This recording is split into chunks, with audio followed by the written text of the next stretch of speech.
We're live. Hello, ladies and gentlemen, and welcome back to Inside, or should I say, Delusions of Grandeur. I am your host, David, one of your hosts, at least, as this is a birthday month for our good friend Forrest, where he will be telling us about what movies he has lined up for us tonight. So why don't you tell us about the first film?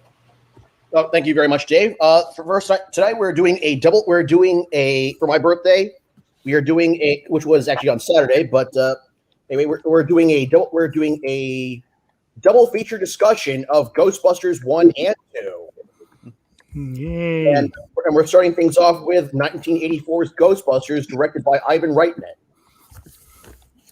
Plot synopsis: three former parapsychology professors set up shop as a unique ghost removal service, and along the way they hire more help and save New York City from an apocalypse. So by taking out a giant marshmallow man. So go around with first impressions.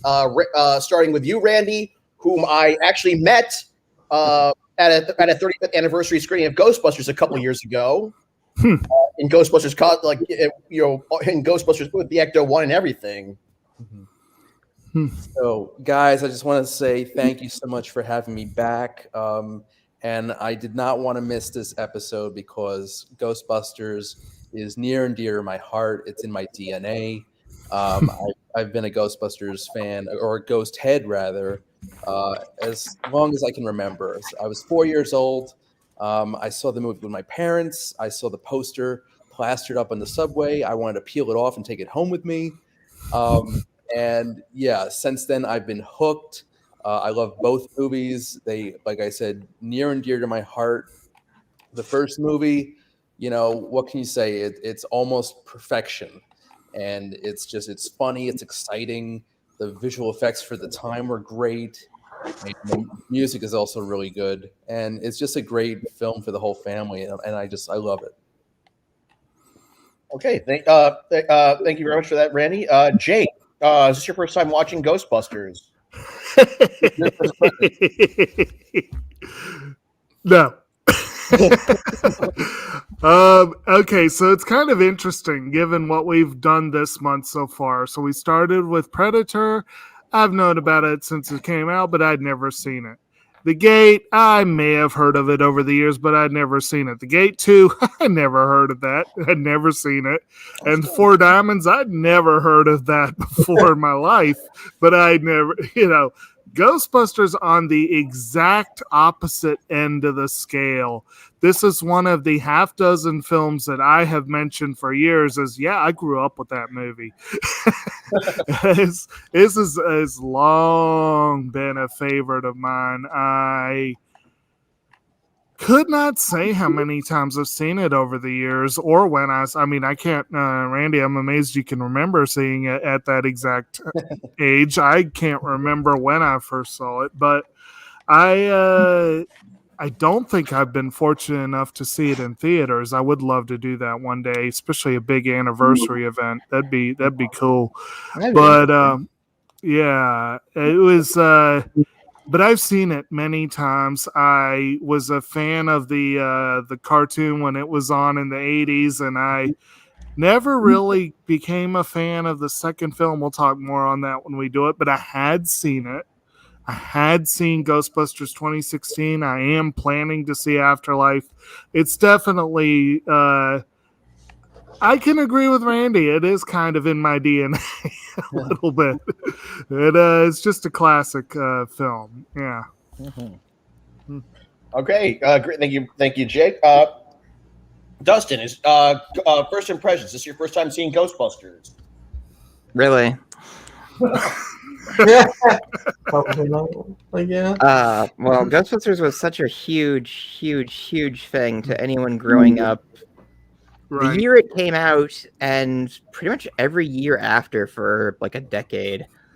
Well, maybe not quite a decade, maybe like 8 years or so is probably more accurate. But So I have no idea when I first saw Ghostbusters. I've seen this movie probably. Well, let me put it this way: I've seen it maybe in the triple digits of times, and Wow. I didn't even bother rewatching it because I remember almost every scene. I just didn't have time today. But it's one of probably the best 10. It's probably one of, like, if you had to make a top 10 of like the best movies to come out of the 80s, like just movies period overall, it would have to be on that list. I'm sure somebody would complain. It's like, no, what about this French art film? And it's like, no, get lost. Hey, there were some good French films in the 80s. There are no, there are not. I just used that as an example. I mean, Right. I'm sure it's. But anyway, so Ghostbusters it's like on par with like Jaws or Back to the Future or something like that. Absolutely. It's such a touchstone blockbuster that it's kind of difficult to summarize just the cultural impact of this movie. It is sort of funny with the. You'll probably hear me dunking on the 2016 one because it's like, how did you think you could follow it up with? Oh, you sexist! Oh. The saddest thing about that is, at first, I was kind of on that team. It's like, oh, people just don't like it because it's female driven. It's like, that's ridiculous. I'm sure it's fine. And then I watched it and I was like gripping the seat of my chair, like, Jesus Christ, this is so bad. Holy hell. Like, I was actually in shock at how bad it was. I was like, this has nothing to do with anything else. But anyway, digression aside. So this movie is great. It holds up really well. Like, everything looks, I've heard some people say it's like, oh, the effects don't look all that great anymore. And it's like, what are you even talking about? Like, they look perfectly believable. Like, I still can't figure out how they did a lot of this stuff. And I've seen the behind the scenes. It's like, how did you make that puppet look like this on camera? Like, unbelievable. So, I mean, just everything about this movie is like 10 out of 10. Like, if maybe the only real criticism I think I would drop on it is when you're younger, there are some slow parts. And it does have kind of an annoying anti-environment message somewhere in there, which is... I mean, it's for the plot, but it's still kind of... I don't know, guys. Maybe... Well, the guy goes out of his way to be a jerk to them, though, so it's kind of like... And apparently William Atherton himself was not happy about the way that turned out. I read that he is actually held a grudge against Ivan Reitman for that. Oh, really? Yeah. Well, I mean, everybody recognizes him. It's like, oh, you're that jerk who hated on the Ghostbusters. Fuck you. Yeah, he said I'm betting people would just do that to him on the street, from what I heard, right? Yeah, he said like a whole busload of kids just yelled, "Hey, Dickless," at him, and he was like, "Yeah." Oh no, what have I done?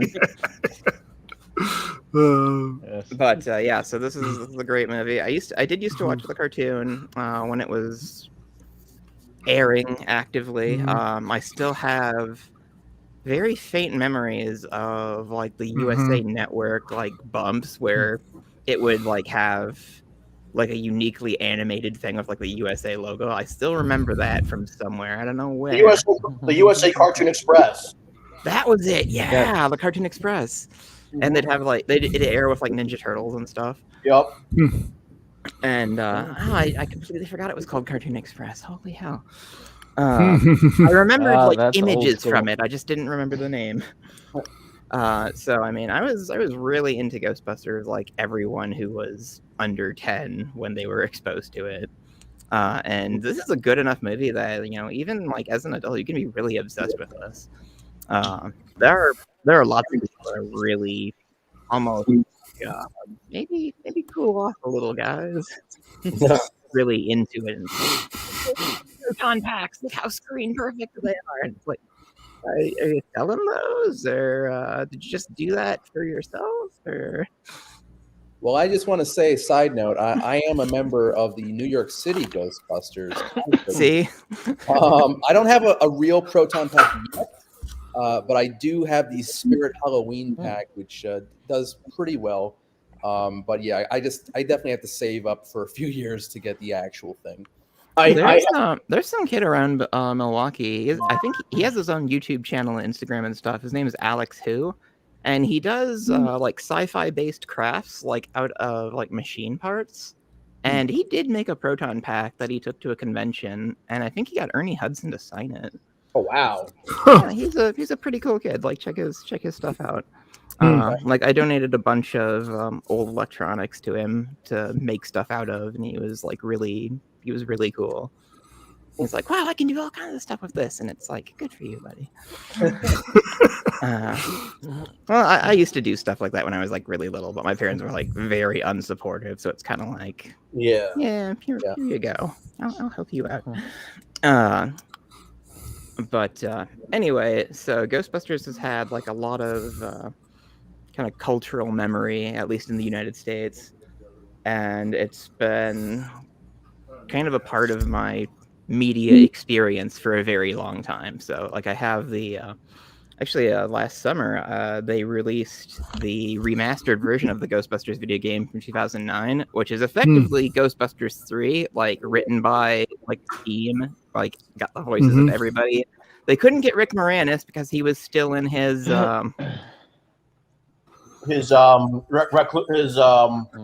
right. Reclusive. I almost want to say selfish phase, but well, I mean, he was doing it for his family, so I wouldn't say selfish. I understand the family thing, but I mean, it had been like 20 years, man. I mean, come on, Right. Come on, everybody loves you. Come back. But anyway, so yeah, there's a awful lot to cover when it comes to the Ghostbusters franchise. Oh, absolutely. So we're gonna try our best to keep it just on the first movie, because we are gonna talk about the second movie in another episode very shortly. Yes. Okay, Roger, over to you. First impressions. This is your first time watching Ghostbusters. Well, I'm thinking like everybody else. I know I'm very familiar with Ghostbusters. It's one of the few films from my childhood that I remember seeing on the big screen, along with E.T. and Star Trek: The Motion Picture and other ones like it. It really stuck in my brain.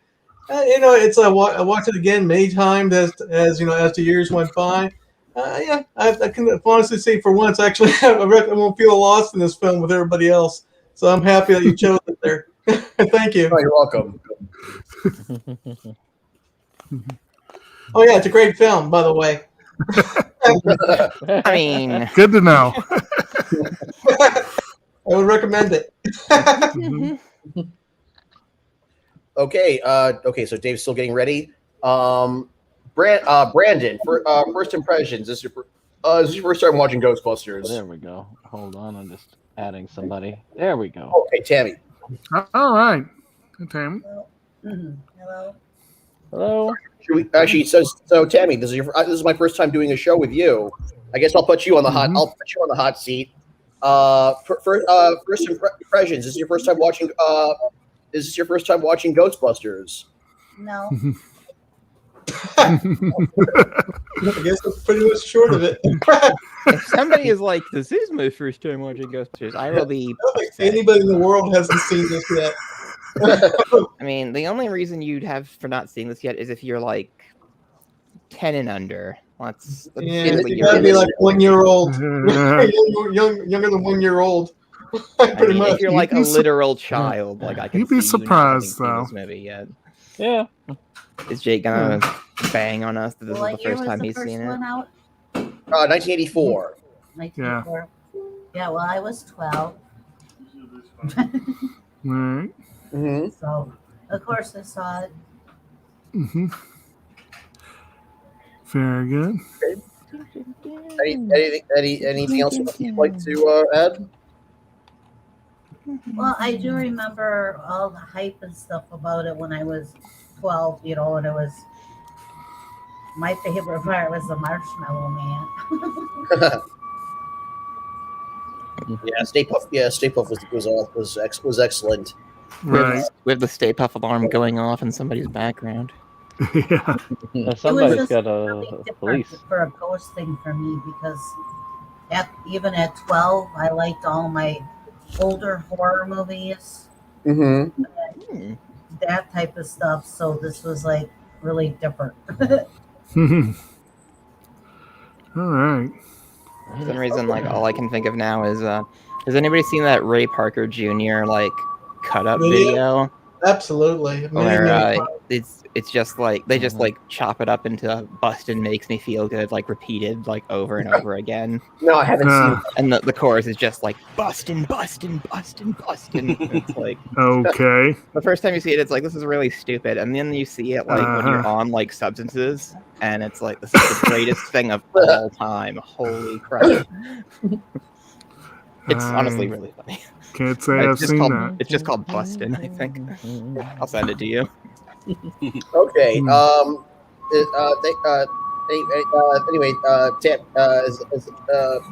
Tammy, is that? Yeah, what is that? Yeah. What? Oh, Who is that? Is that all? What is that sound? Is that the Ecto one? maybe. Yeah, it could be. Does somebody have a siren going on in the background? Somebody Yeah. does. Who is that? It's not me. Not It's how I- not me. I was saying, is that the Ecto One? Is that the Ecto One? Yeah. It's Right. I was thinking it maybe. Yeah. Could be. Anyway, Dave, over to you. First impressions. Well, this is definitely not a first-time watch for me. I'm not entirely sure when the first time that I actually saw the film, but I remember both just as equally. Although there were bits and pieces of the first one that I don't remember as much, but having to rewatch it was a pleasure. And the thing that I remember about these movies is not just the movies, the marketing for the frickin' movies. The I mean, you had merchandising. action, and the Yeah. action figures. You had the plastic pieces that came out in the toy stores. I mean, I remember the plastic traps. I mean, and the guns. They were like these spiral orange things that you just kind of spun around with like a crank or something like that, and it was entertaining. David, you must have been remembering the marketing for number 2 because you were born in '84, so you don't remember the marketing for number 1.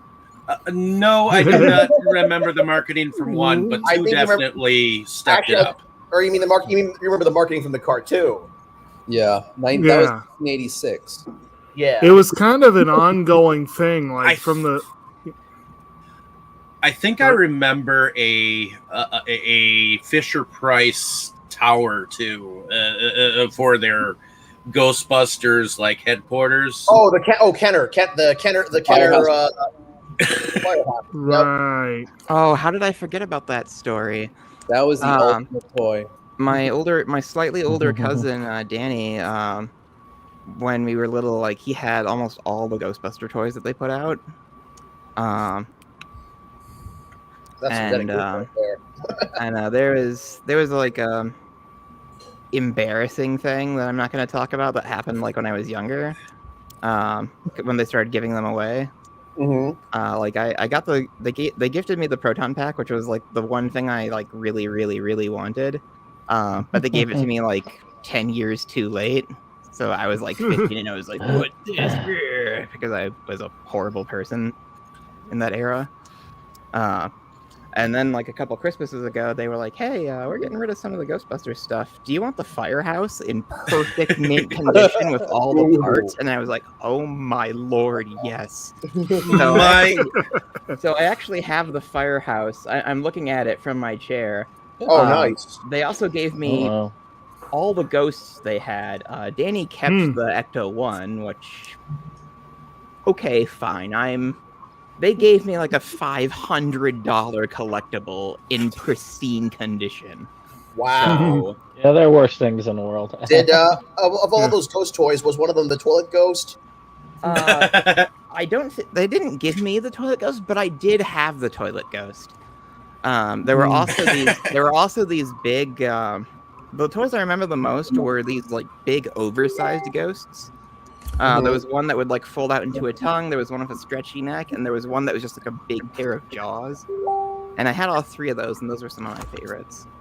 And assuming whoever bought our house in Rockford didn't throw them out, I still have them somewhere in Rockford.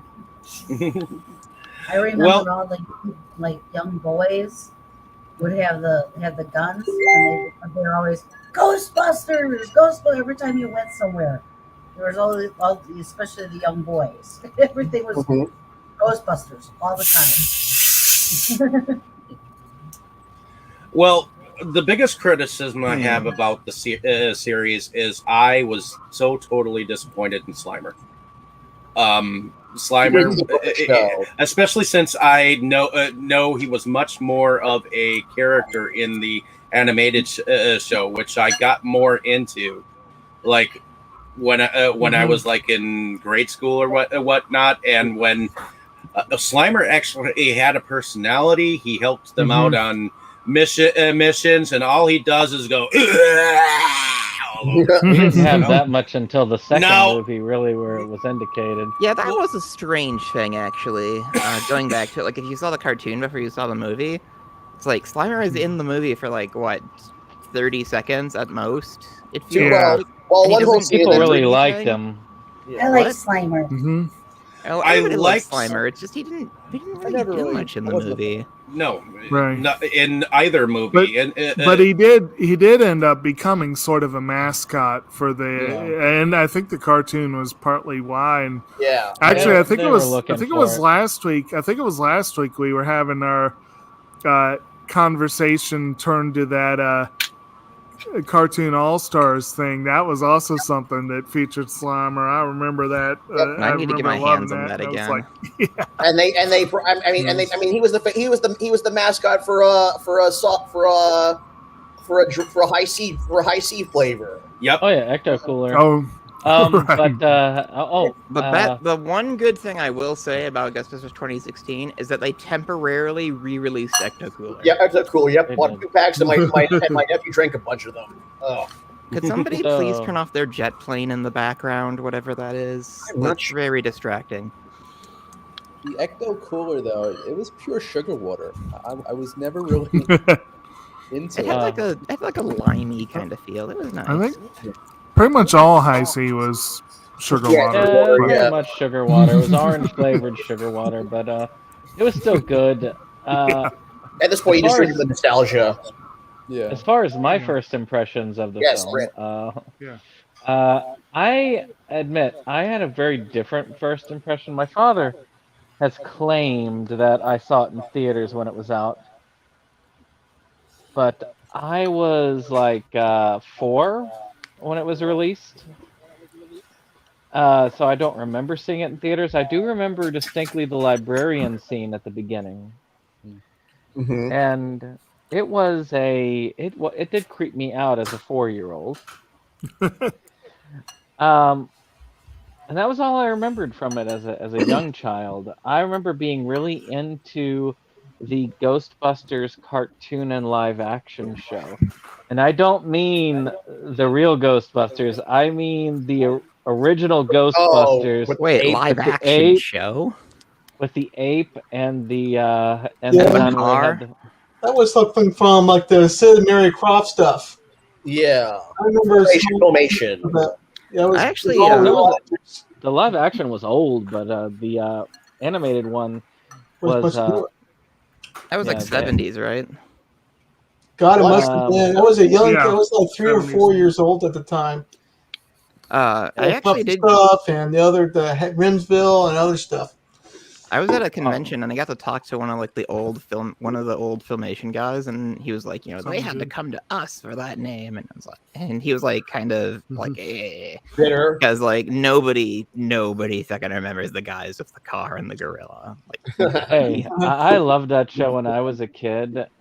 I didn't get into Ghostbusters until I was a little bit older, probably around 80, before the release of the second film. because I remember that it had come to that on the lead up to the second film being released. Actually, no, it was before that even, because I remember it just come to a movie channel and I watched it. And I thought it was really cool. I actually enjoyed I always enjoyed Bill Murray's character quite a bit, and yes, I got to see all the other stuff. I didn't fall in love with it like a lot of people did, as far as nostalgia or anything like that. That's why, and I guess that's why I wasn't as offended by the 2016 Ghostbusters release. I mean, I But wasn't offended till I actually laid eyes on it. Let's be fair. I mean, Yeah. I waited because I had friends on both sides of it, and I had some friends who told me, you love this film or you hate all women, and then I've had and then I had and I had people saying either you hate this film or you hate Ghostbusters, and I'm like, I don't want to be told to do anything, so I'm not going to watch it. Period. Until all this stuff dies down. So I think I did like what I can't remember whether it was Nostalgia Critic or James Rolfe that did it. I remember because their reviews were very similar of what they thought of it. So I agreed mostly with that. Is that I didn't think they were bad. It was a bad film. I just didn't think it was a great film. Yeah. Matter of fact, now as a social justice piece, it is a terrible film. It is probably one of the worst social justice films ever. As a full-on comedy, it's also a very bad film because it really didn't land very well. But it was uneven. It's kind of amazing. It's kind of amazing that like the actresses in it. It's like, oh, we're well-known comedians. We're on Saturday Night Live, and it's like, really, like. Because I saw it and it's like, well, I mean, it's probably their first movie or whatever. And it's like, no, we've been in lots of stuff. We're on Kristen Wiig and Melissa McCarthy had already done a lot of stuff like that. So. Like, it's really unbelievable. Like, the whole thing was just almost amazing in how bad it was. It's like they were trying to be as I said, I didn't think it was as bad as people made it out to be. I just thought it was uneven. A lot of the jokes were really simplistic, more potty humor. But Chris Hemsworth's character was hilarious. And it's like the only actual actor. So, I mean, I enjoyed it for the most part, but I never saw the reason why it was such a great social justice piece, or whether it was such a terrible affront to all things. It was just a film that people would have forgotten about probably a couple years later had it not gotten had the haters not taken up the mantle and then caused everybody else to go back on the other side. Well, I think we always would have remembered with a lot of those social justice pieces where people were like, why seeing the new Ghostbusters is an act of resistance. Like, I think it came out at some point that Sony actually paid for those articles. Or something to that extent. Don't necessarily quote me on that because I don't fully remember, but I did hear something to that effect. I would even have gotten as far to say is that some of the stuff does stereotyping that makes it almost anti-social justice, but I'm going to leave it at that. It really does, honestly. It's quite. I mean, words really fail to describe how bad that movie is.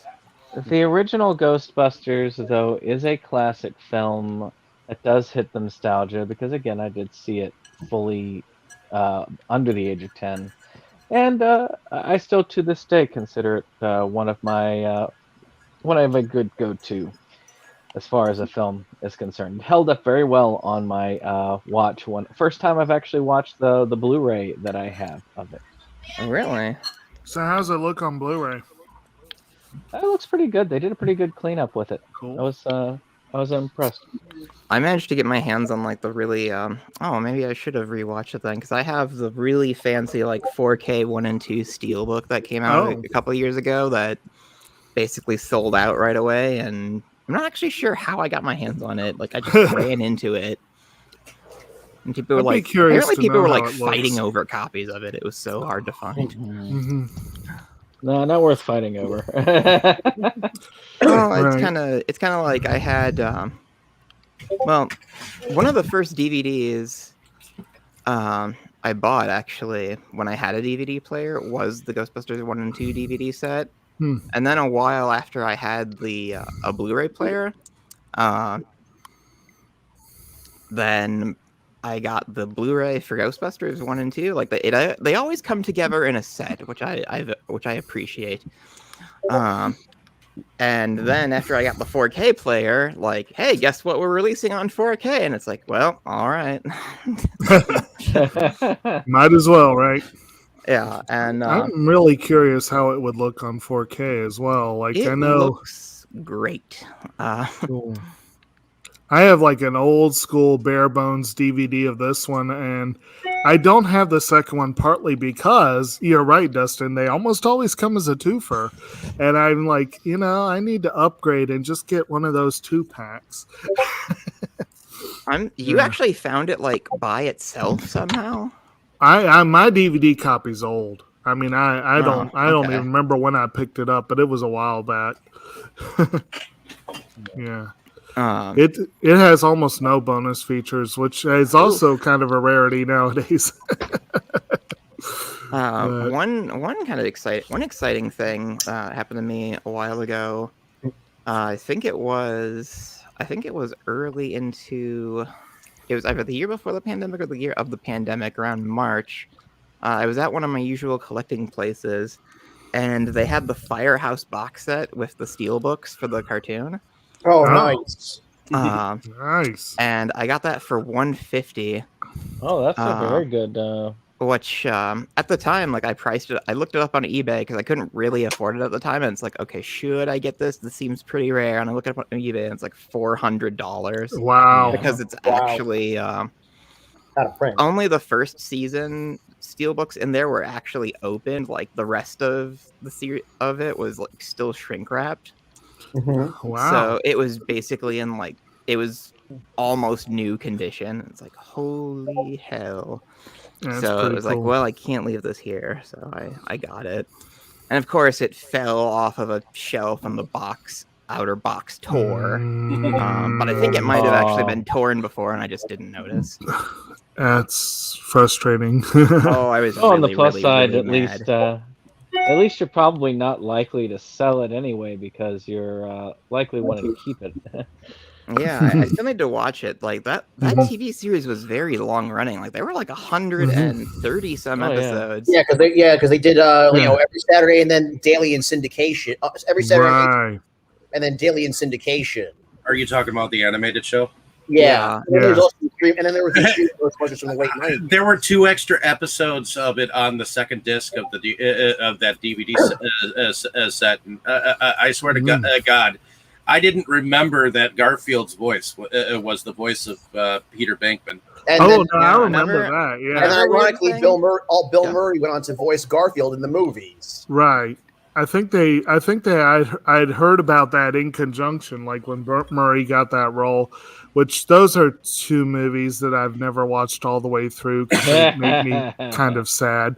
But there was kind of another disconnect from the cartoon. I think I did technically see the cartoon before the movie.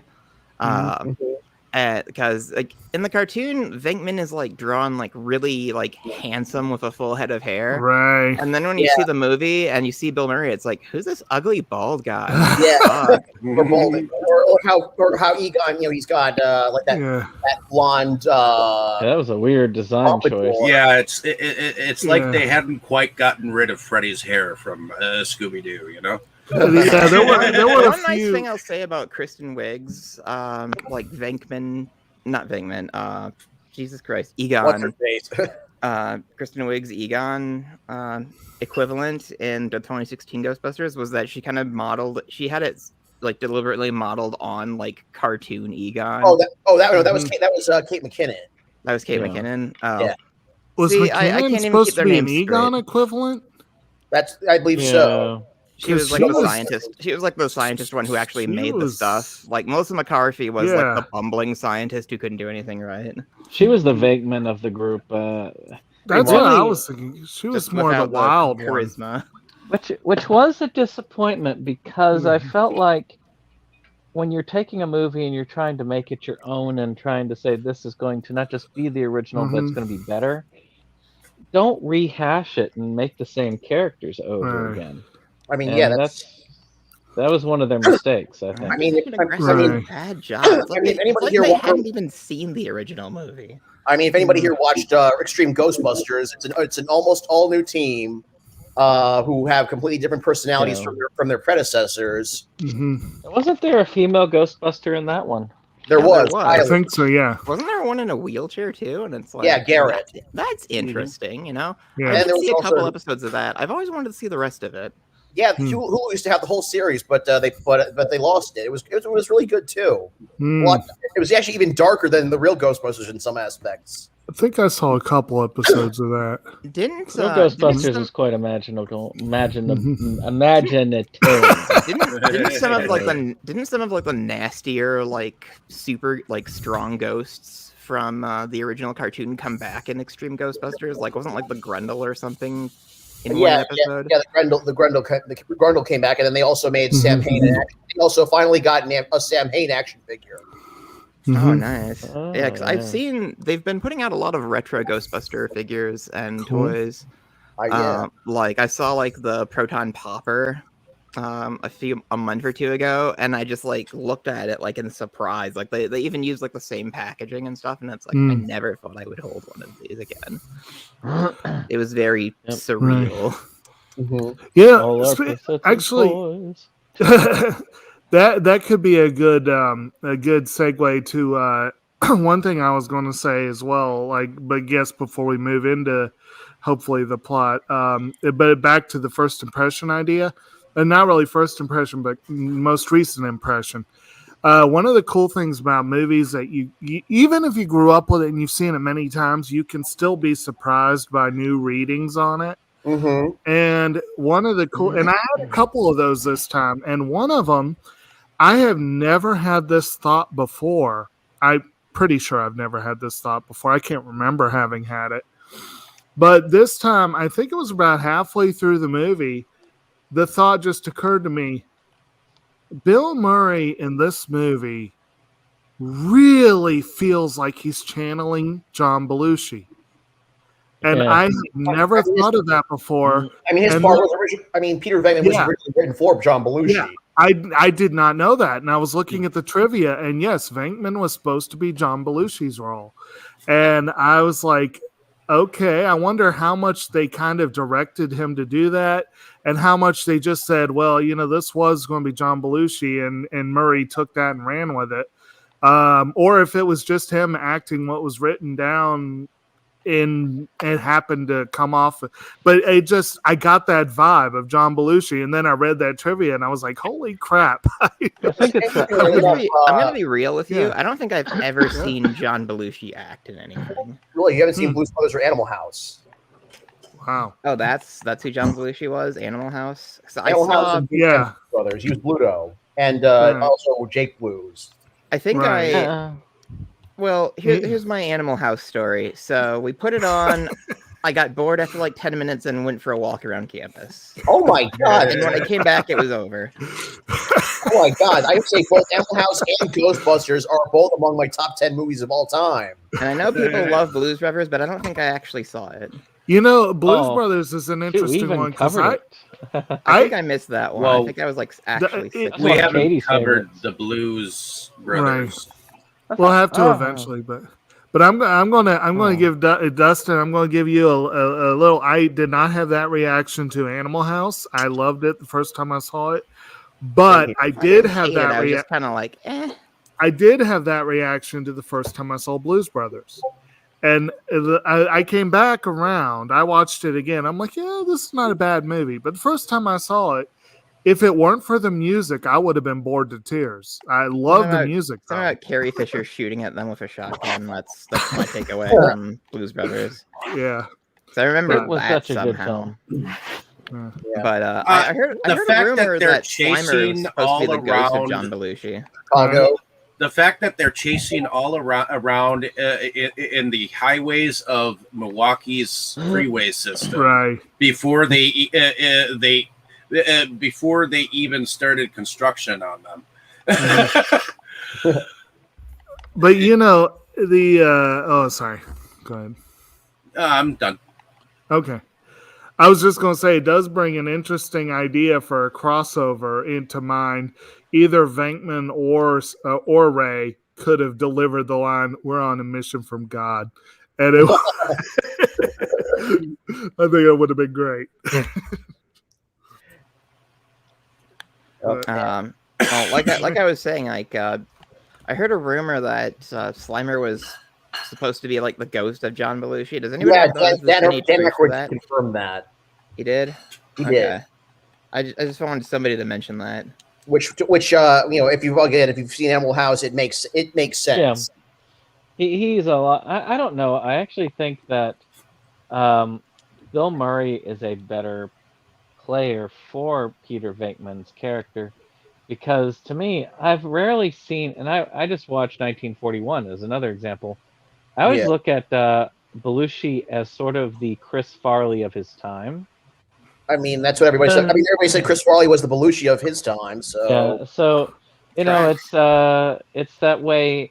So I never really considered him quite capable of doing the smooth nature, the smooth spin that Murray did. So it'd be a very different Venkman. Yeah. I would actually consider his Venkman being very similar to Melissa McCarthy's character. I mean, in the 2016 Ghostbusters. Think about this. Could you see Belushi hitting on Sigourney Weaver, being an item with Sigourney Weaver, or hitting on that college girl?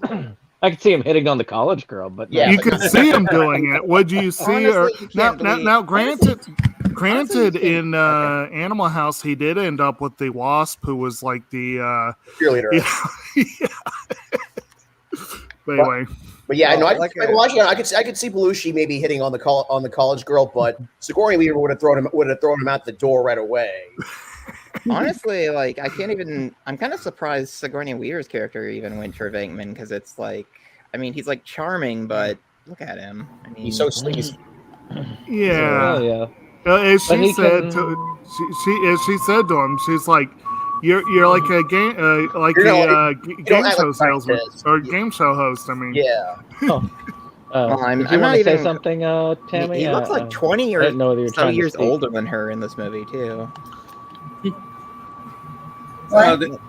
They were seeing if you wanted to say something. I know your computer's sound is kind of. I didn't know I was doing that. Sorry. No worries. It's okay. We know about it now. Oof, I died.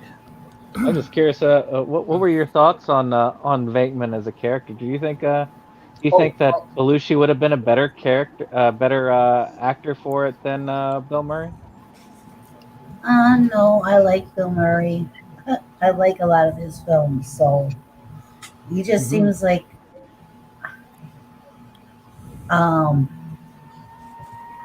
he seems kind of like he thinks that he's all that, when it comes to women in this one. And it's like, dude, you're not really not. If you came up to me, you would annoy the hell out of me. I've heard he was annoying the hell out of the people who made the film with his laissez-faire way of doing things. Didn't Aykroyd do something like with Dragnet or something at one time? Yes, I mean, he started Joe Friday. Huh? He played Joe Friday in the movie with Tom Hanks. Tom Hanks. Yeah, because I could hear every time he certain things when he talked and certain things he did, I could hear that and picture that, and it's like, so it's kind of, I kept thinking of him in that role instead. Well, I had a question for y'all. Aykroyd does have that very distinct delivery. Like in most of the films he does, he has that sort of no nonsense. Joe Friday is a good way of putting it. Sort of like that no nonsense. This is, here are the facts. Bill Murray usually has that kind of laconic drawl to most of his characters. There's definitely a vibe that they kind of tend to have. I had a question for y'all who are actually more Ghostbusters fanatics. Yes. So this is a story I heard about Bill Murray's, and Randy, you might actually be able to answer this just as well too. Yeah.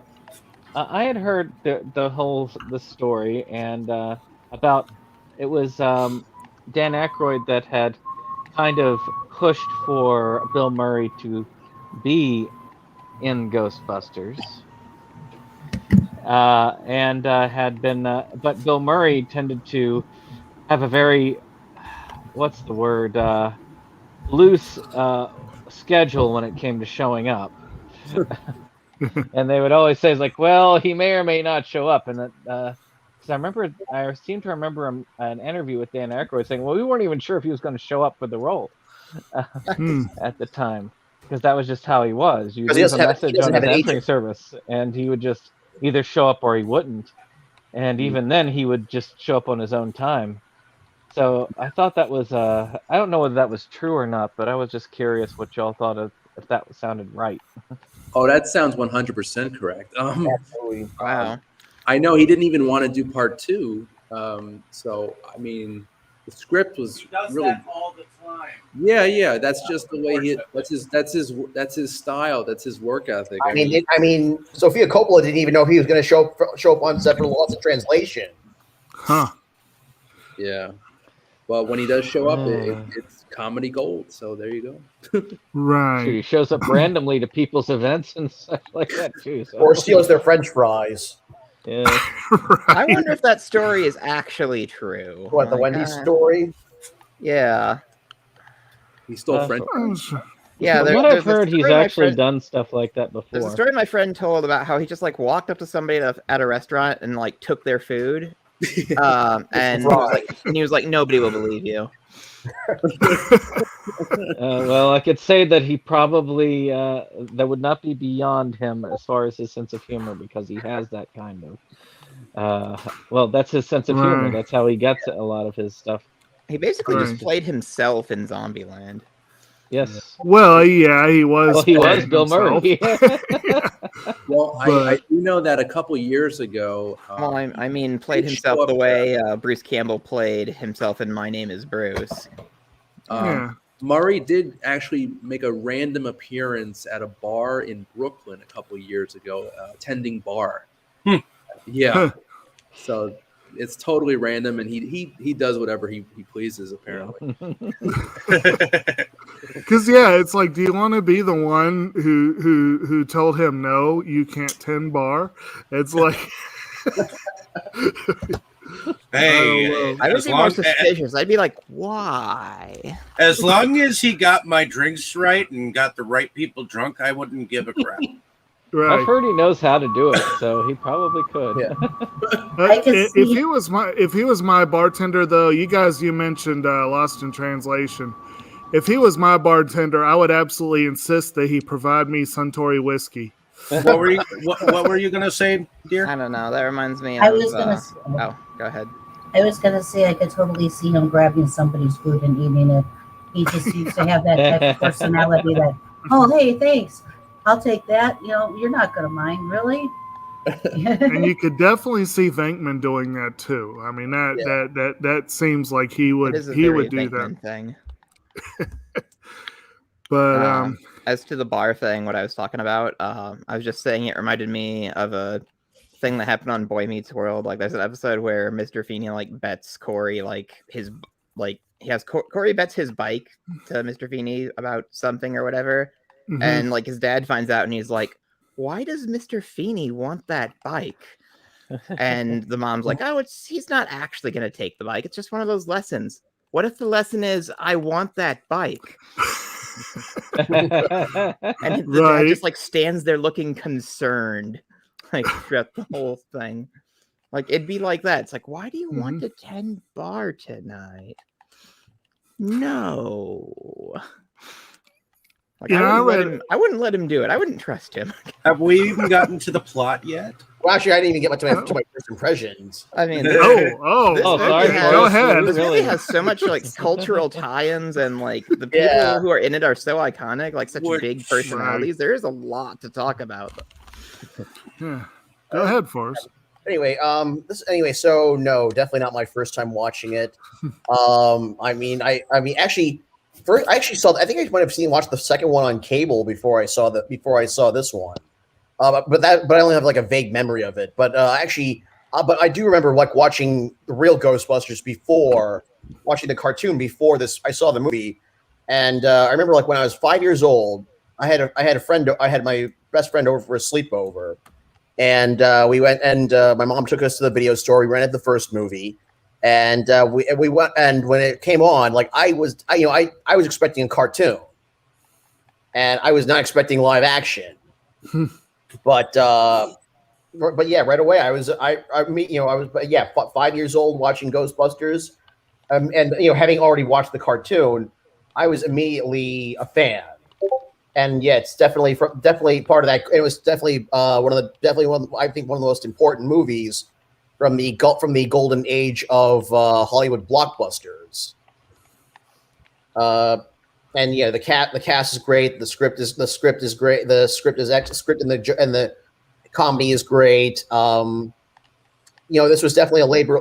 I mean, Dan Aykroyd has an obsession with the supernatural. And it's so you can tell it's definitely he's kind of a brand name weirdo. Yeah. Yeah.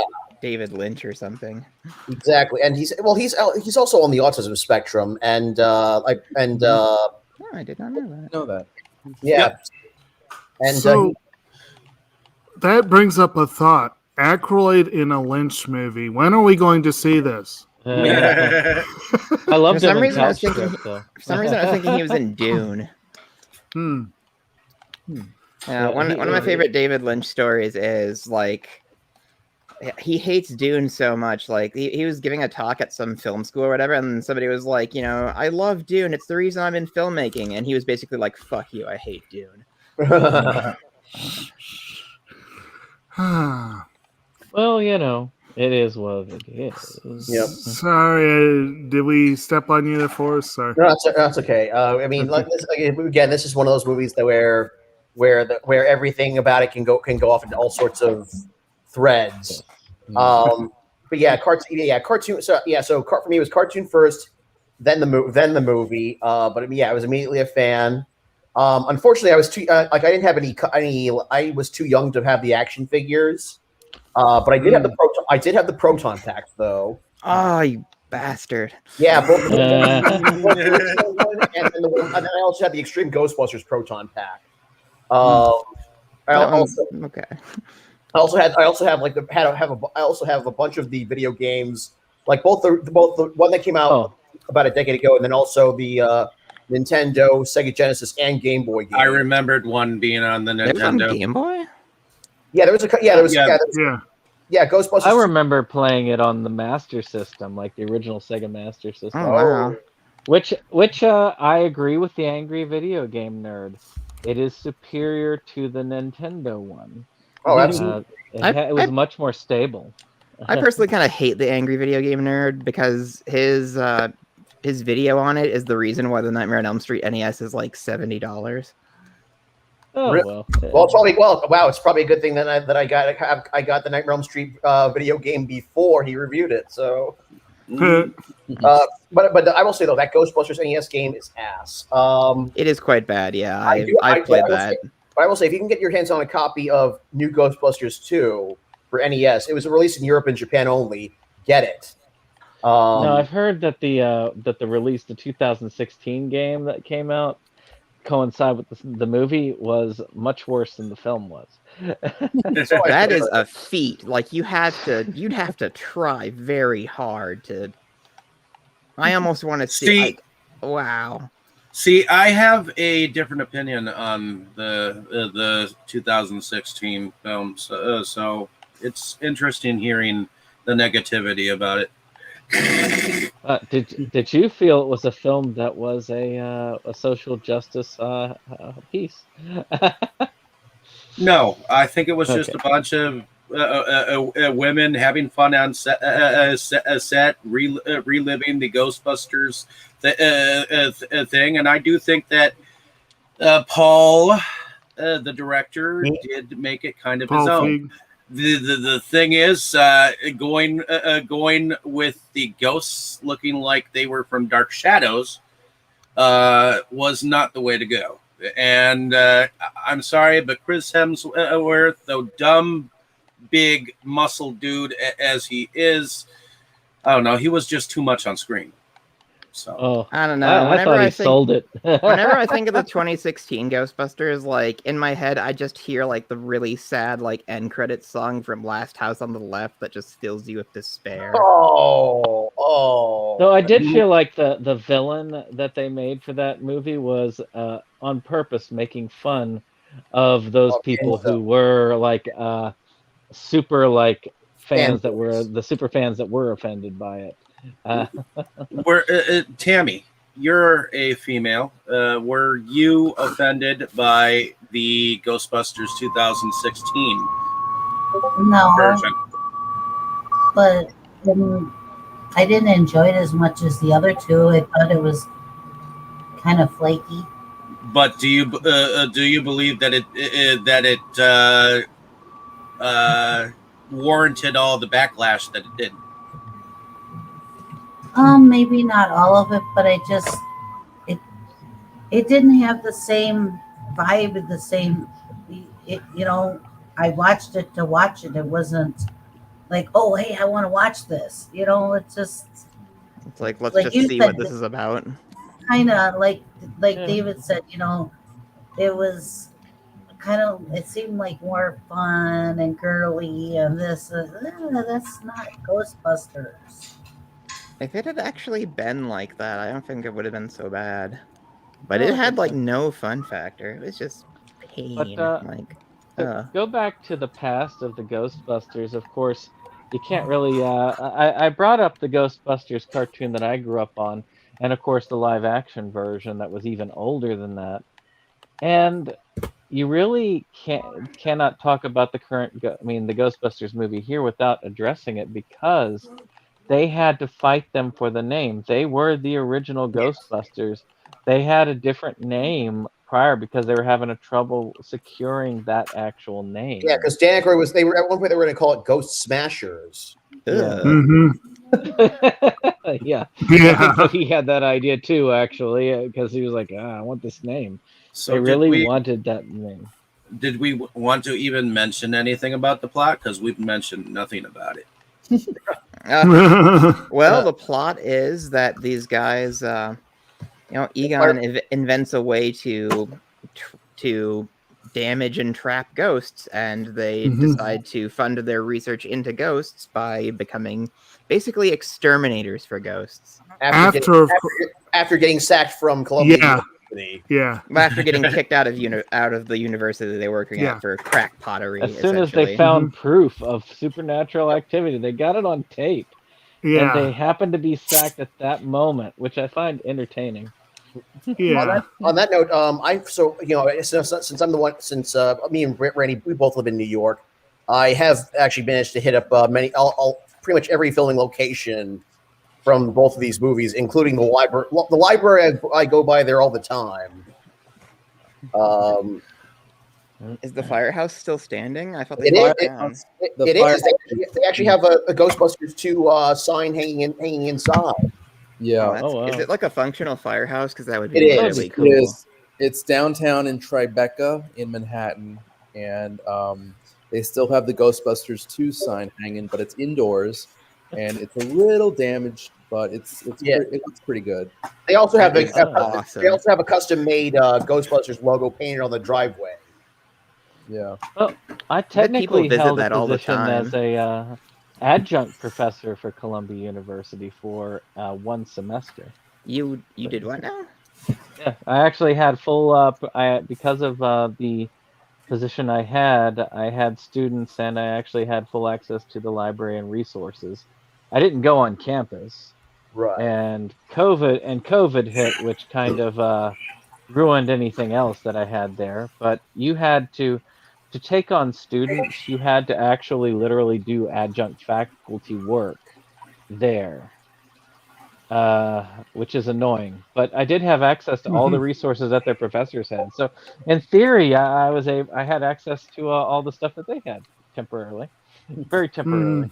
But yeah, still, none of the money. So anyway, the Ghostbusters they get fired from Columbia. Bankman, Stanton, Spengler gets fired from Columbia University and decide to go into business for themselves as paranormal investigators and eliminators. Mm-hmm. And their first customer is a cellist, Dana Barrett, played by Sigourney Weaver, Yay. who discovers a demonic dog in her fridge. As you do. I love the egg scene. I just love how they did the Yeah. eggs frying on the counter. Mm-hmm. It was like they were trying to do a little bit of hot shots there. And so they get caught. And so actually, what do we think of Dana? What do we think of thoughts on Dana Barrett? Mm-hmm. Pretty level-headed character. Right. Who she never really freaks out or anything. Like even when eventually she gets possessed, she's Mm-hmm. she doesn't completely panic. She's Right. somewhat calm, which is kind of weird. A bunch of hands come out of the couch and hold you down, and she's but she's not that's kind of a creepy ass moment. I mean, you have her of course you have the level-headed, I guess is what I would not say. roommate, apartment mate, in the same building, which introduced Rick Moranis, which is an accountant there, which he's trying to also hit up on her. So well, not very successfully, but no. Well, Rick Moranis works out for him at some point. Rick Moranis, he's an interesting character because for about 3/4 of the movie, he's just got his mouth open and it just seems like he doesn't really have to do much, just stand there and look goofy. So he yeah, and I think that may be one of the reasons Rick Moranis has been a little cool on the role is that he didn't get to do quite as much as some of the other characters did. He basically just plays this nerdy accountant guy who ends up being the keymaster, which really fun bit of irony is that he's the keymaster, but he keeps locking himself out of his apartment. I never noticed that. Oh my god! I always thought it was maybe the ghost that locked him out. Well, could be. And I love that little moment where he's introducing everyone as they're coming in, and then he opens up the door, and the demon dog's just sitting there, and he's going there. Right. Now, one thing I do want to say again, back to we kind of skipped right over Dana Barrett in terms of I read a comment that she had made. I can't remember when or Sigourney Weaver had made that she described herself as playing Margaret Dumont to the Ghostbusters being the Marx Brothers. And I think that is a pretty accurate description. If you see, what's that? I said that's a good, interesting observation. Right, but it's she really is kind of the calm force at the center of the storm. Even when she's possessed, she's not this wild, crazy person. Not exactly, but it was. I thought that was kind of fun way of looking at it. But they, as a pair, are kind of a fun little group. They a duo. They're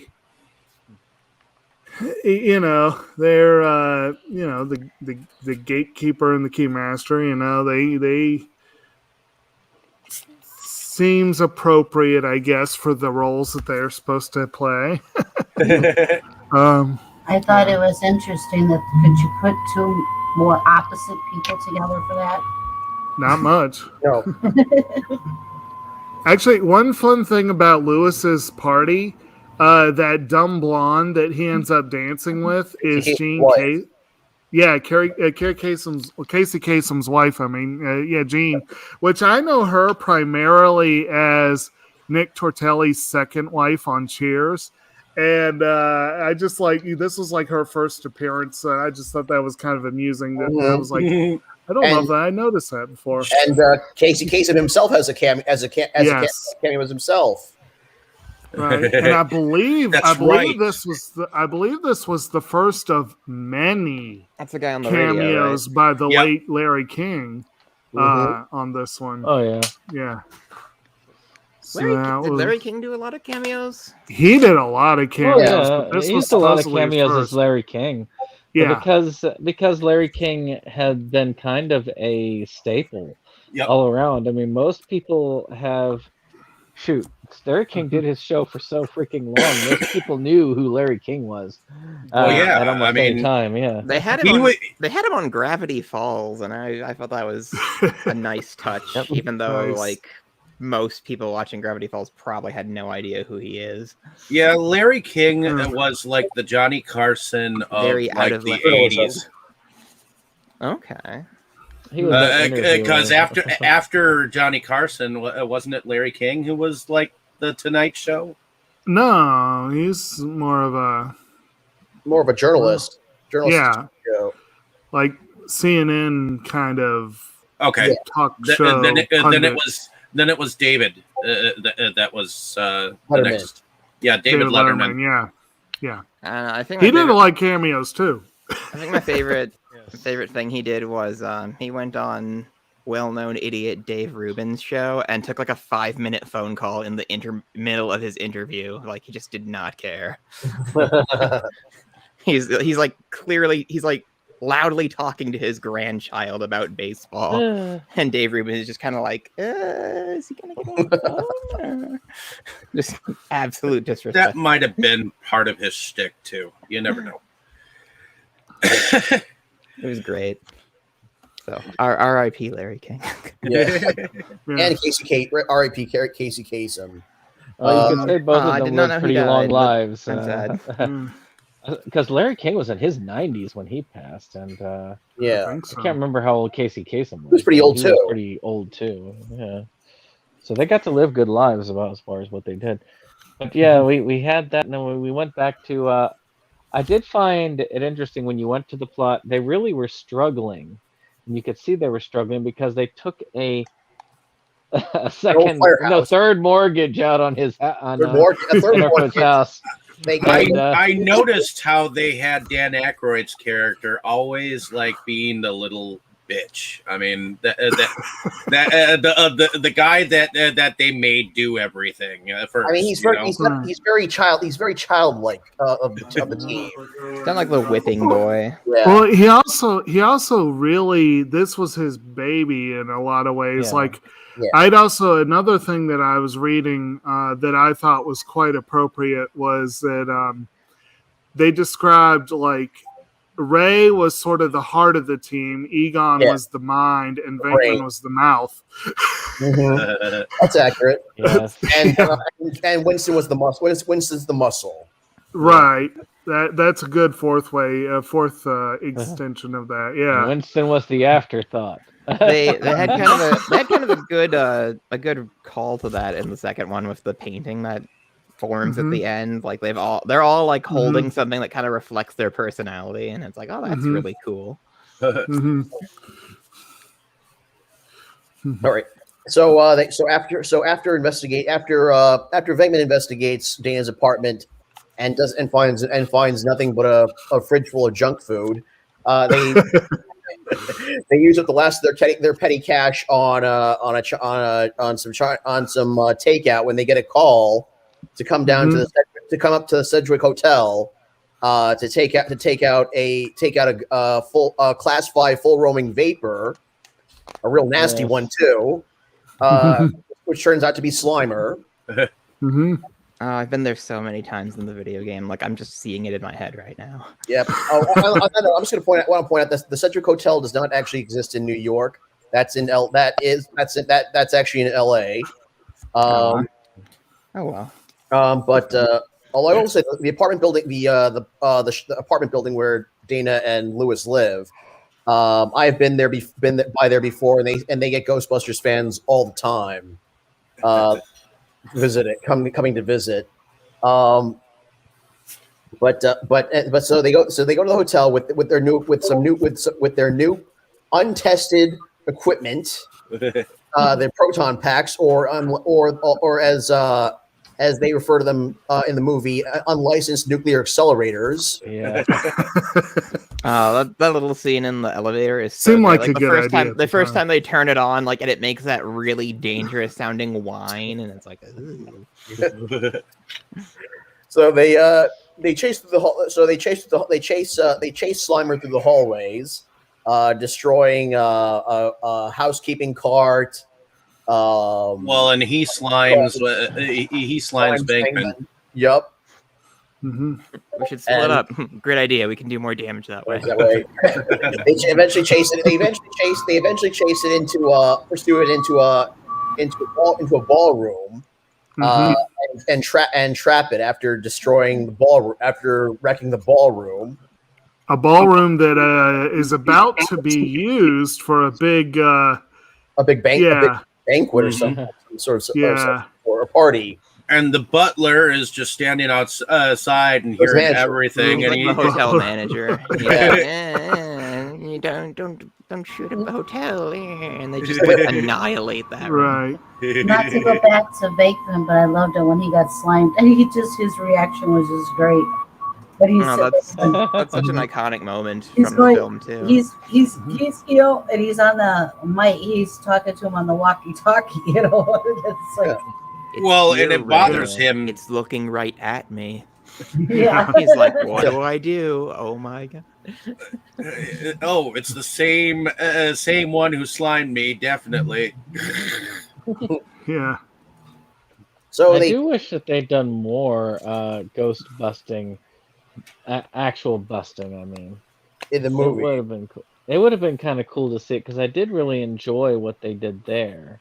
Oh, to see like more of the calls that came in, like the episodes of the animated show. Yeah, like they did give you like a montage of that. I don't think in this one, but in at least the second one they show. Yes. Yeah, we're back in business, and they like catch a bunch of ghosts. We need a montage. Although I kind of feel like when later on in the movie after the ghosts have all been freed from the storage facility, you get to see some of the ghosts that they did capture. Mm-hmm. But we do see them a montage of them, making headlines, catching ghosts, getting busy and losing sleep. So this is where Winston comes in to help. Well, yeah, and workload. Doesn't he just show up? There's no ad or nothing. He just there was an ad. They put an ad in the paper. Yeah, he was holding a paper. And then that little job interview scene with Janine was pretty great. I'll believe anything you say as long as there's a steady paycheck in it. I've used that in like job interviews. Has it worked? Actually, yeah. Wait, you say yes or no? Yes. Oh wow! Like most people know it, and they're like, "Hey." And also around this time, the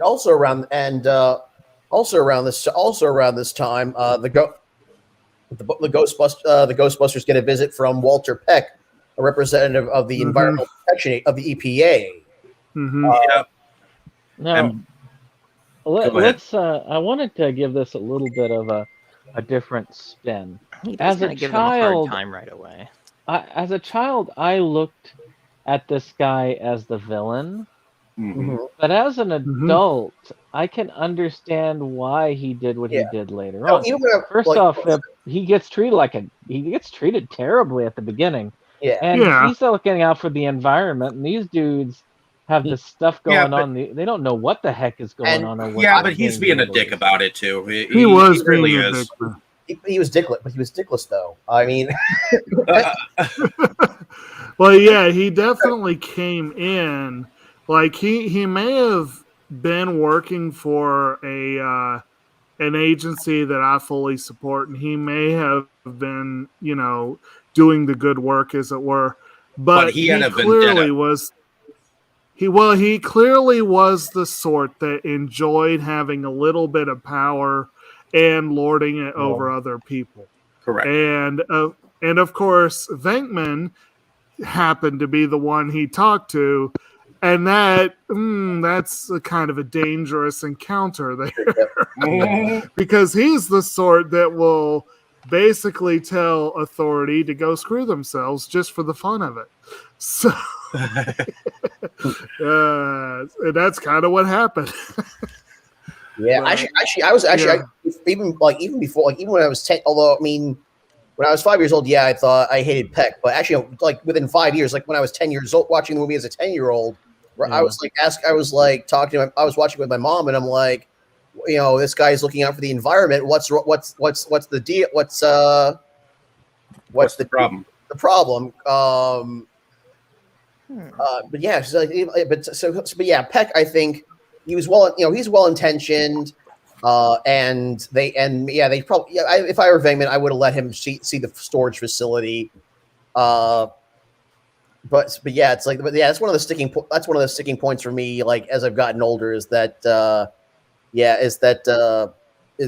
Peck, at least as far as what his job is, and he does seem power, like a little and uptight, power drunk. Oh, Yeah, I mean, the second time he comes back, though I kind of understand the recklessness of his abandon is not wise. I mean, And he that's actually really what makes him to be more the villain. Yeah. It's like that tech he brought with him. He's like, I don't know, man. I never seen a setup like this. I don't know. And he's like, shut turn it off down. there. And it's like, that's not, don't do that. And he just doesn't listen at all. And it's like, if you're worried about an environmental disaster, they're kind of telling you there's going to be an environmental disaster if you shut it off. So maybe you should listen to that. So he's not really innocent here. You know what I mean? Right. No, but I have more understanding about his character and some of the reactions than I had at the very beginning. Right. When I was watching this as a young child. He was just a bad guy when I was watching it as a child. I totally get that, because as a kid, I thought like he was part of the problem, and I mean, maybe now, like some of y'all, I understand that he's coming at it from a an environmental stance, but he could have gone about it a different way. He came off demanding from the get-go, and if you are hostile as a person when you're going about your business, that's not the right way to go. The right way to go is to go in, assess the situation, ask nicely, and you might get the things done properly. But he didn't, and right away it was like, okay, I'm gonna have to say see. Please. Well, yes, but he had to be asked about it. So it's a double-edged sword. His whole demeanor to me, he seemed like a prick from the first time I watched it. I didn't like him, and it doesn't matter how old I got. I did not like him. He looked like a prick. He acted like a prick, and he was showing to be one in the end. And really, in fairness, well, maybe not in fairness to William Atherton, and apologies if he's listening, but he's really good at playing pricks. He does it a lot. And of course, another movie I grew up with was Real Genius, and he was definitely a prick in that one too. Oh yeah, he was great in that. Even a piece of shit like Biodome, he makes a great prick. Good old Biodome. Pauly Shore vehicle. Oh, I think I know. What is that? The one with the Futurama joke? Yo, you sure caused some trouble in that bubble. And it's like, if it rhymes, I can cause trouble in it. It's probably it's my favorite guilty pleasure movie with Pauly Shore. And fair enough. I mean, I think almost any Pauly Shore movie is a guilty pleasure. I was going to say, do you need to qualify any of his as? As it Pauly is, Shore's Dead also is enjoyable. wasn't there like a Biodome 2 like in the works or something like that? There is. Electric Boogaloo or something. Yeah. Anyway, Dear me. Anyway, Man, we're getting all the off topics tonight. Oh my god. So sorry, Forrest. that's okay. Back to the movie. So, in between Peck's the hiring of Winston and Walter Peck's little war on the Ghostbusters, the two terror dogs. That's terror dog gargoyles or statues that sit atop of Central Park of the Central Park West building break free and possess Dana and Lewis. Especially after the keymaster, especially after a lengthy chase through Central Park. And so Venkman goes.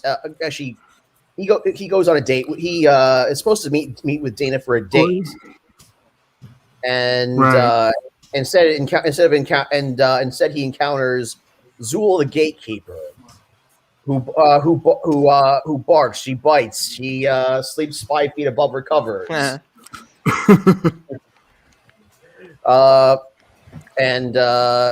Meanwhile, Lewis had his party that got ambushed by Vince Clortho. A quick one. They just have the coolest names in these. It's like, how did they come up with these? Like, they sound like so distinctive and unique to this universe. Right. And eventually, the possessed Lewis gets picked up by the police, who drop him off with Egon and Janine. That's a great scene too. Dropping off or picking up? Dropping off. You were so kind to take care of that man. You know, you're a real humanitarian. She's just like hanging. I don't think he's he's human. human. She's just hanging all over Egon. Like, on that note, what do we think of Janine? We talked about Janine. What do we think about her? She is a little clingy. What do you want? She is kind of a little clingy on Egon in this one, and surprisingly Lewis in the second one. Yeah, but yeah, as a receptionist, I like her. I think she's like, what do you want? Not even. She got the bug eyes going on. She reminds me of the voice of remember Monsters Inc. and I think the Roz.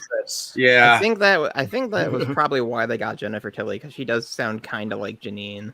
A little bit. I mean, not a lot, but yeah, in the Afterlife trailer, I love that little moment where she's talking about Egon in Afterlife.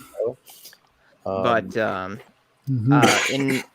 that podcast I listened to, like, they've talked about Ghostbusters a few times, and like, one of the characters is like, Janine is my hero because, like me, she just wants to hit on Jewish men with advanced degrees. I relate. So I feel as far as like the whole Egon Janine relationship, I relate so much to Egon, and that I could not pick up on female advances if my life depended on it. Well, she definitely pretty strong. I mean, it'd be kind of hard to miss that. Like, I mean, in the second one, when she's on that date with Lewis, she just like throws her legs around him, and he's just kind of like, I don't know, man. Also, on that note, I'm like one of those people who ships Egon and Janine, and so I'm looking back. Well, maybe I should save this for these comments for the next movie. But, yes, I think we should. Yeah, we're probably getting ahead of ourselves. But I don't know. Every character in this, like every main character, is just so like there's a lot to them. Memorable. And actually, maybe not as much to Winston, but Winston does get some of the best lines. He does, and I feel like though I feel like it was really the cartoon that really developed the character. Yeah. Right. I was going to say though, I think we spent a long time at the beginning talking about Venkman, and we've hit most of the side ones. but I don't think we've really done a character discussion on Ray and Winston, Egon, or Ray. Yeah. But yeah, I think they're all pretty, fun. Venkman's a pretty loud character. He kind of takes He is over the the mouth scenes of the that he's in. Yeah. I mean, I've definitely always liked Egon. I've always, I guess, kind of related to him in some ways. And like I said, Ray's kind of the heart of the team, although, he's sometimes shown to be a bit of a goof, but he's, lovable goof. But one really fun trivia I saw was that Harold Ramis originally did not intend to play Egon. He was, he wrote the part, but he wasn't thinking about playing him. And then I think he stepped in when he didn't think anyone else was quite right. But I was looking at that list. I saw this list of alternates. They were looking at Jeff Goldblum. They were looking at Christopher Lloyd, at John Lithgow, and at Christopher Walken. A lot of actors who played eccentrics like Egon. Yes. And I was going to say, any one of the four would have made a fascinating character that would have been totally different. And almost inappropriate. I mean, because Harold Ramis is so perfect as Egon. He is. I can't even imagine anyone else doing it. Like, I just can't do it. Right. Like, I can't see anybody else in that role. Right. And even more so because he acted so rarely over the years. Yeah. That that's kind of his defining role as an actor, I think. Yeah. The only other significant role I can really think of offhand. Stripes. Well, I never. And he was right there. He played well off of Bill Murray. I think I only saw that once, and I don't remember it well. I was going to say the one I really remember him from is the Analyze This and Analyze That. Is the I actually never played Crystal's father. I thought that guy looked familiar. That was yeah. Even though in real life he's only like 2 years older than Billy Crystal. Right. Which is interesting, but yeah, no. Honestly, the only things I remember him outside of Ghostbusters was Stripes and Airheads. Yeah, I never saw that. And that's a shame. That was a good movie. Isn't that kind of a deep cut? Yeah. Stripes was a good one. Mm-hmm. Yes. Actually, yeah, Stripes showed the definitely the bond between him and Murray. It's kind of sad that their friendship took such a hit over the years, and it took them basically that's dying to get them back together at any point. That's very sad. I was gonna say that's pretty much why they didn't. Why that and like working together on Groundhog Day was why they didn't make a third movie for over 30 years. Yeah. And Right. so we've got the Keymaster and the Gatekeeper, and eventually Peck comes back with a court order to shut down the protection grid. All the ghosts get out and wreak havoc. All the ghosts they capture are free and wreak havoc on the city, while the Ghostbusters are sitting in a jail cell. Which I love when as soon as they were let out, there's this taxi ghost that shows up, and somebody gets in the taxi. It's just priceless. Yeah, plus that taxi driver ghost, I think was actually one of the coolest ghosts they encountered, coolest looking ghosts they encountered. Yeah, or most underrated, I would say. Slimer back to eating again. Yep. And so eventually, the Ghostbusters are in jail.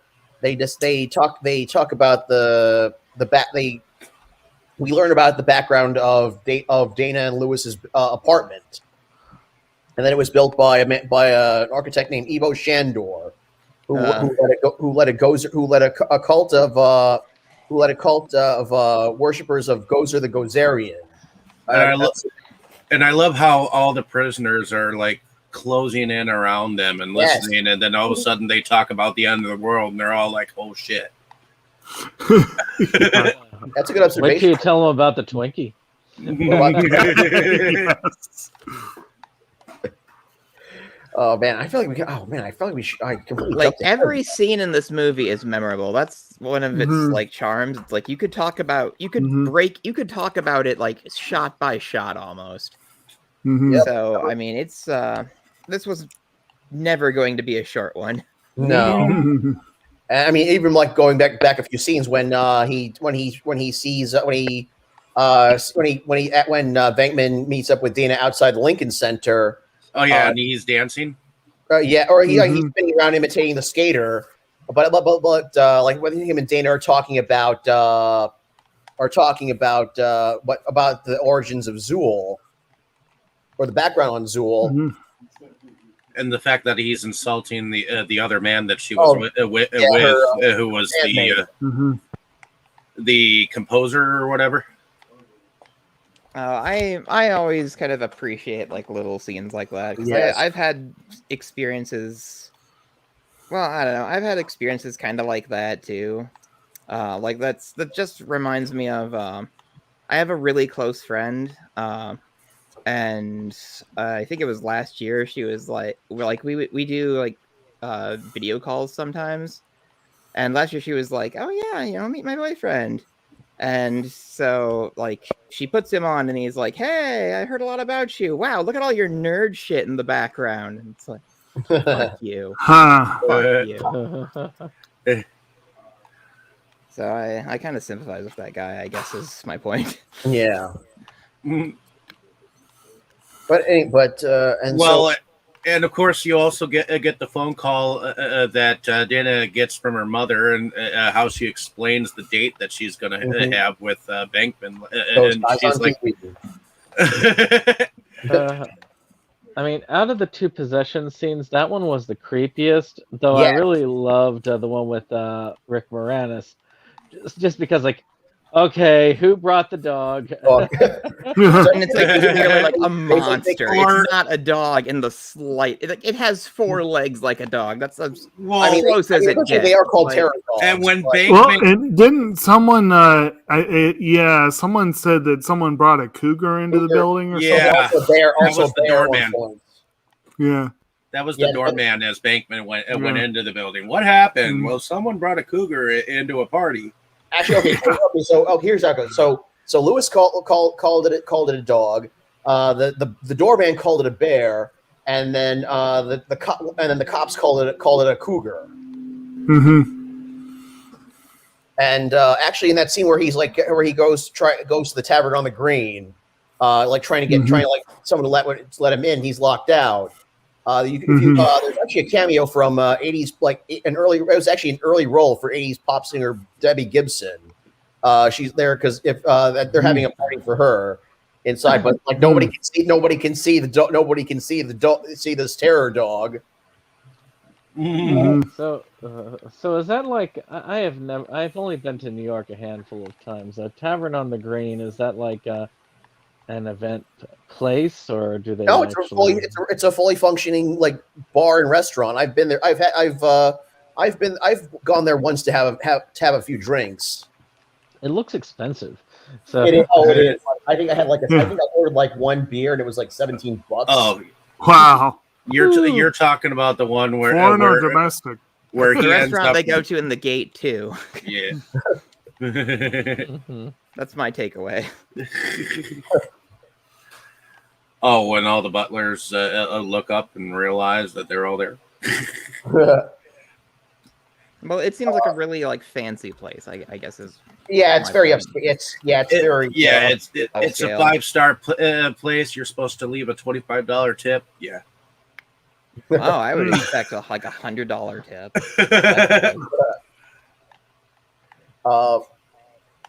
Anyway, and let's get back. Yeah, it was the jail. Yeah, so they were in jail discussing the building and the background of the architect Ivo Shandor, who led a cult of Gozer worshippers.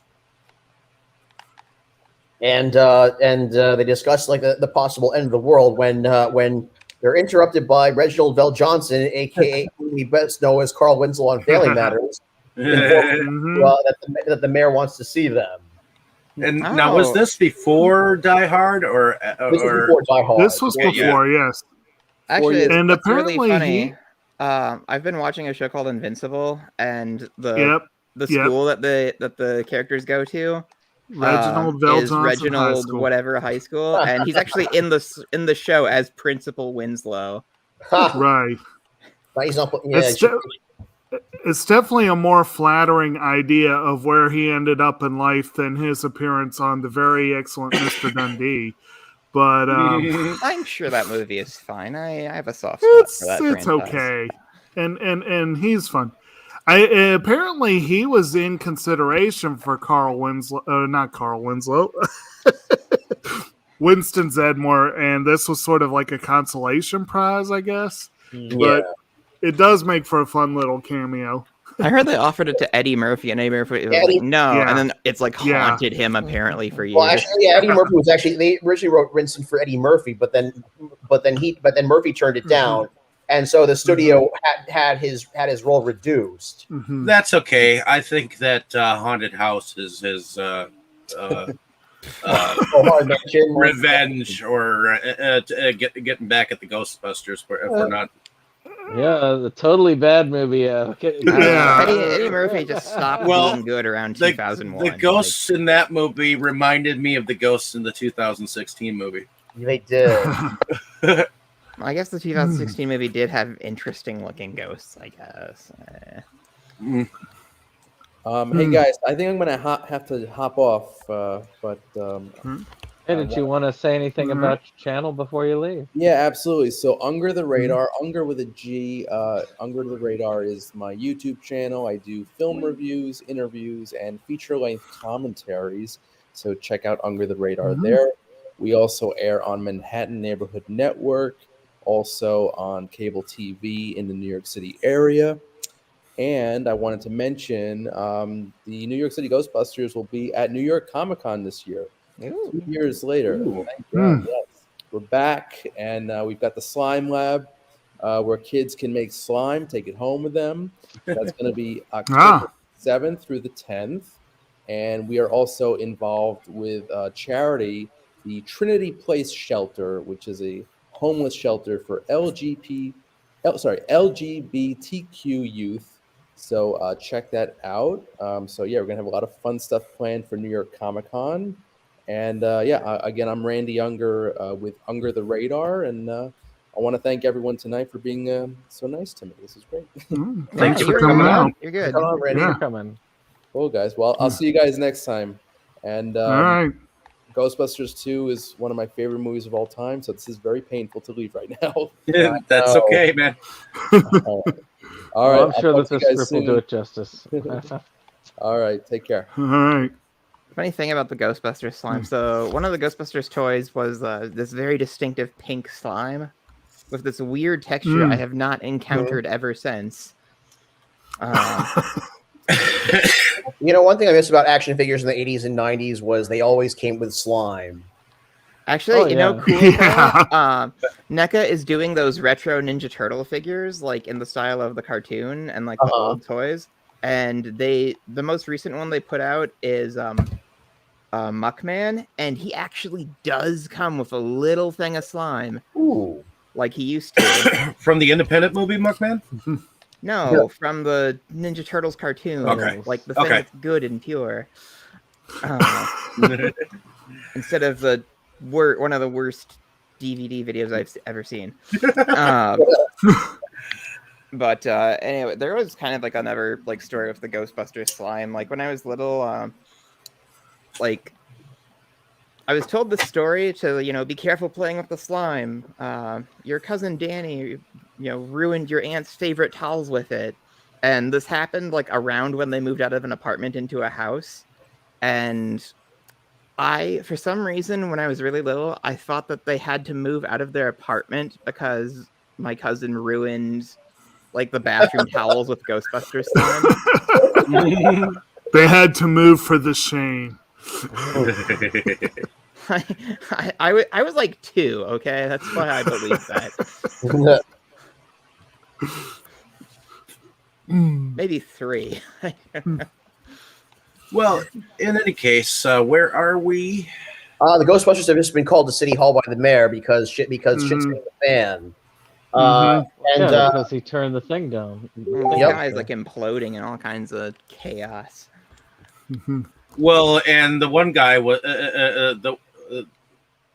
or is it the second one? But anyways, they get a call to the mayor's, and they basically tell him what's all going on, basically. Right. Right. And meanwhile, Peck is there trying to convince the mayor that they're a bunch of frauds. Mm-hmm. And he's like, "Well, I had he had somebody visit him in his chambers or something." Oh, that was the second. Yeah. That was the second movie. Okay. Oh yeah. Oh, It was yeah, like he the was talking bishop or with something what was it, like like that. Vince LaGuardia or something like that. Fiorello LaGuardia. He was the mayor of the Yeah. New York in the 30s and 40s. Right. Well, we skated over the judge scene too. In the first one, right? That was the second one. Okay, that was the second one. Oh, jeez. We're so used to watching these movies back to back; they're kind of bleeding together, huh? Yeah. So, Although we did skip the scene where Ray dreams about getting a blowjob from a ghost. yeah. Oh yeah. One of the most kid-friendly parts of the whole film. I didn't understand it as a kid. I had so it no was idea okay. what was going on in that Neither scene did I. until like 2 years ago. And I was like, "What is? Oh, this is dumb. Why?" I'm not exactly sure whether that holds up in this day and age. I mean, the ghost looks really, really good. It's just a stupid gag. Well, actually, the ghost herself was played by a Playboy playmate. I do think that the library ghost was. So that's why it's in there. Okay. I do think the library ghost in the very beginning was actually pretty cool. Yeah. Mm-hmm. The library ghost was actually frightening. Yeah. That's kind of one interesting thing about the Ghostbusters ghosts is a lot of them are like really horrible looking. But Yeah. Not like horrible like effect wise, like horrible as in like violently disgusting. Oh yeah. Yeah. Like the taxi Especially cab in the ghost. cartoon, like holy crap, how did they design those? But in the movies, it's themselves too. Like she's got this like gorilla kind of thing with her teeth, and Yeah. Mhm. ugh. Get her. Oh, that library thing scared me a lot as a child. I will say. Well, looking back as an adult, I thought that very beginning with the librarian, the fact she looked way too old to be making her scream, you know. But like that, I don't know.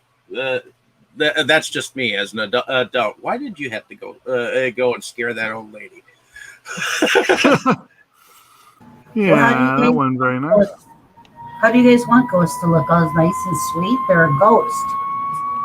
Well, I wasn't complaining about it. I was just I was more impressed by how they were able to make like their ghosts like unique and actually scary. Oh, Yeah. Right. it was a Like, it was an they handle excellent scarier opening ghosts, and scene. they have scarier ghosts in Ghostbusters than a lot of like modern ghost movies. Right. Very true. I mean, They they had an didn't excellent have scene at the beginning. That They setup didn't- was excellent. they didn't have anything good at least until like Ghost Ship or like 13 Ghosts or things of that nature. I'm talking more about stuff like The Conjuring and whatnot. Or like the Grudge, even the Grudge. I haven't seen The Grudge. Yeah. Hmm. But anyway, so the mayor gets a visit from a local cardinal, and he consults the mayor. The mayor consults with the cardinal. Okay, and he basically tells them that because of the religious shit that's going on with it, we're not going to acknowledge it. Yep. So, It's like the Vatican does not want to comment or something like that. Yeah. Yeah. with he gives the mayor a nodding smile, and which prompts the mayor to kick out Peck and give the Ghostbusters what they need to prepare for the stave off the apocalypse. Right. And that of course does give us the that moment that William Atherton, I guess, would come to regret for years to come, where Dan Aykroyd is like, everything was fine with our system until the power grid was shut off by Dickless here. Yeah. They caused an explosion. The mayor's like, is this true? Venkman, yes, it's true. This man has no dick. Well, that's what I heard. And Peck attacks him. Son of a bitch. It's like side tackle. Yep. And then, of course, the other where they're explaining to the mayor what's going on, whatever. Mm-hmm. They're all doing in their turn, fire and brimstone coming down from the skies, rivers and seas boiling, 40 years of darkness, earthquakes, dogs and cats volcanoes. living together. Yes. This movie has a lot of the quotable. Yep. Mm-hmm. And they remind them, just think, if you save New York, 99% of New York will vote for you again. Yeah. Yes. Thousands of innocent voters. And then it's just okay. I was sitting there. I think I've thought that in the past, but this time around, I was definitely like, Venkman could have a career in politics if he went for it. Yeah. Because it's again. But if I'm right, and we can stop this thing, Lenny. You will save the lives of millions of registered voters. And you just see the gleam in the mayor's eye. He is the mouth in the group. We know where his priorities are. Exactly. It was a really cool scene that led up when they're going towards the building afterwards. They've got the National Guard mobilized. It just really does feel epic because you know this epic battle is coming. Mm-hmm. And you've got everybody in the streets, from preachers to rabbis to street punks, all waiting for this thing to happen, for the apocalypse to happen. They get to Spook Central, and there's a bit of an earthquake, but they turn out okay. But they survive and start making their way up to the roof. Well, and there's this guy I think that was waiting for the elevator or something like that. That I that was hotel. Yeah, it was at the hotel. Were you supposed to be some kind of cosmonaut? We're exterminator. Someone saw a cockroach up on floor 12. That's got to be some cockroach. And then he's like, "I'll wait for the next one." But good call. But they make their way up to Dana and Lewis's floor. They make their way to Dana's completely demolished apartment, which was pretty much destroyed pretty much by all the ESP. But they discover this hidden stairwell behind her fridge, and make their way up there where they find that Dana and Lewis are opening the possessed Dana and Lewis are opening up the gates to other dimensions or other worlds. And they get turned into terror dogs, and take their place next to Gozer the Gozerian, who's not quite who they thought it would be. No, she's this butch, hot-looking chick that looks like she's out of some galactic universe. She's like a Russian gymnast or something, right? Yeah. Lisa Jovan is the actress's name. Mm. And but yeah, because they thought Gozer would be a guy, but as they say, Gozer's whatever it wants is whatever they want to be. I thought Gozer was a man. It's whatever it wants to be. It's like, okay, that makes sense. So at first, Ray tries to get Gozer to go back to wherever they came from, but Gozer asks, "Are you a god?" Ray tells her no. Yeah, Dan Aykroyd, that was priceless. Because right afterwards, they were like, "When you fucking are asked, if you are a god, you never say no." No, it's you say yes. How could you get that line wrong? And so they decide this is it. This chick's toast. They get out their proton guns, ready to cook her, and she somersaults over them. They try to take her out again by aiming for the flat top. But she does have this really gnarly like buzz cut, which honestly I really like. Like it's a pretty cool hairstyle. Yeah, definitely it's amazing. It was very much a style of the time. Yeah, I was going to say a very 80s look to this character. And so Gozer disappears. At first they think they did it. It's done. But then they hear Gozer telling them to choose the form of the destructor. Mm-hmm. Bateman tells them, everybody clear their minds. Don't think of anything. But then Egon's the one who figures. Isn't Egon the one who figures it out, or is it actually Venkman who is like, oh, we get it? Egon figures out, but then Peter tells them, don't think of anything. But then turns out Ray did think of something without having said anything. Ray thinks the choice has been made. It's like, what? It's like, I thought of something that would never hurt us. And it's like, you idiot. I tried to think of the most. And if you didn't, and if I didn't, then who did? Ray. Yeah. And you can tell he's guilty right away just by looking at him. He's like, oh yeah.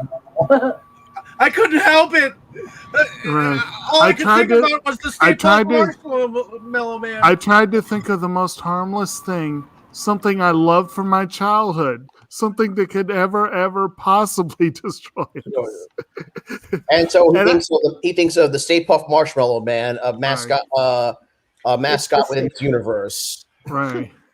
And I like how they kind of set it up. Like they showed.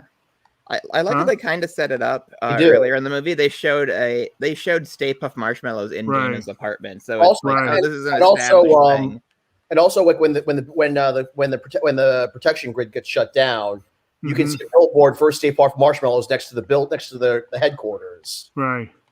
And you can actually I was going to say that you can definitely tell the Stay Puft Marshmallow Man is definitely a rip on real life Pillsbury Doughboy. Well, yes, I was going to say. Well, yeah, I was going to say one thing that I found very interesting when I was reading was Dan Aykroyd said that he modeled the Marshmallow Man after those two characters, the Michelin Man and Pillsbury Doughboy, because he wanted a fictional character that we'd all grown up with, which, yeah, I think they did a pretty good job with that because, everyone's grown up with, the Pillsbury Doughboy and the Michelin Man, you know. It's like you don't see them a lot, but you know who they are. You remember them. Right. So that was kind of a fun way of doing that. Definitely. So the Stay Puft Marshmallow Man's making his way towards Spook Central. It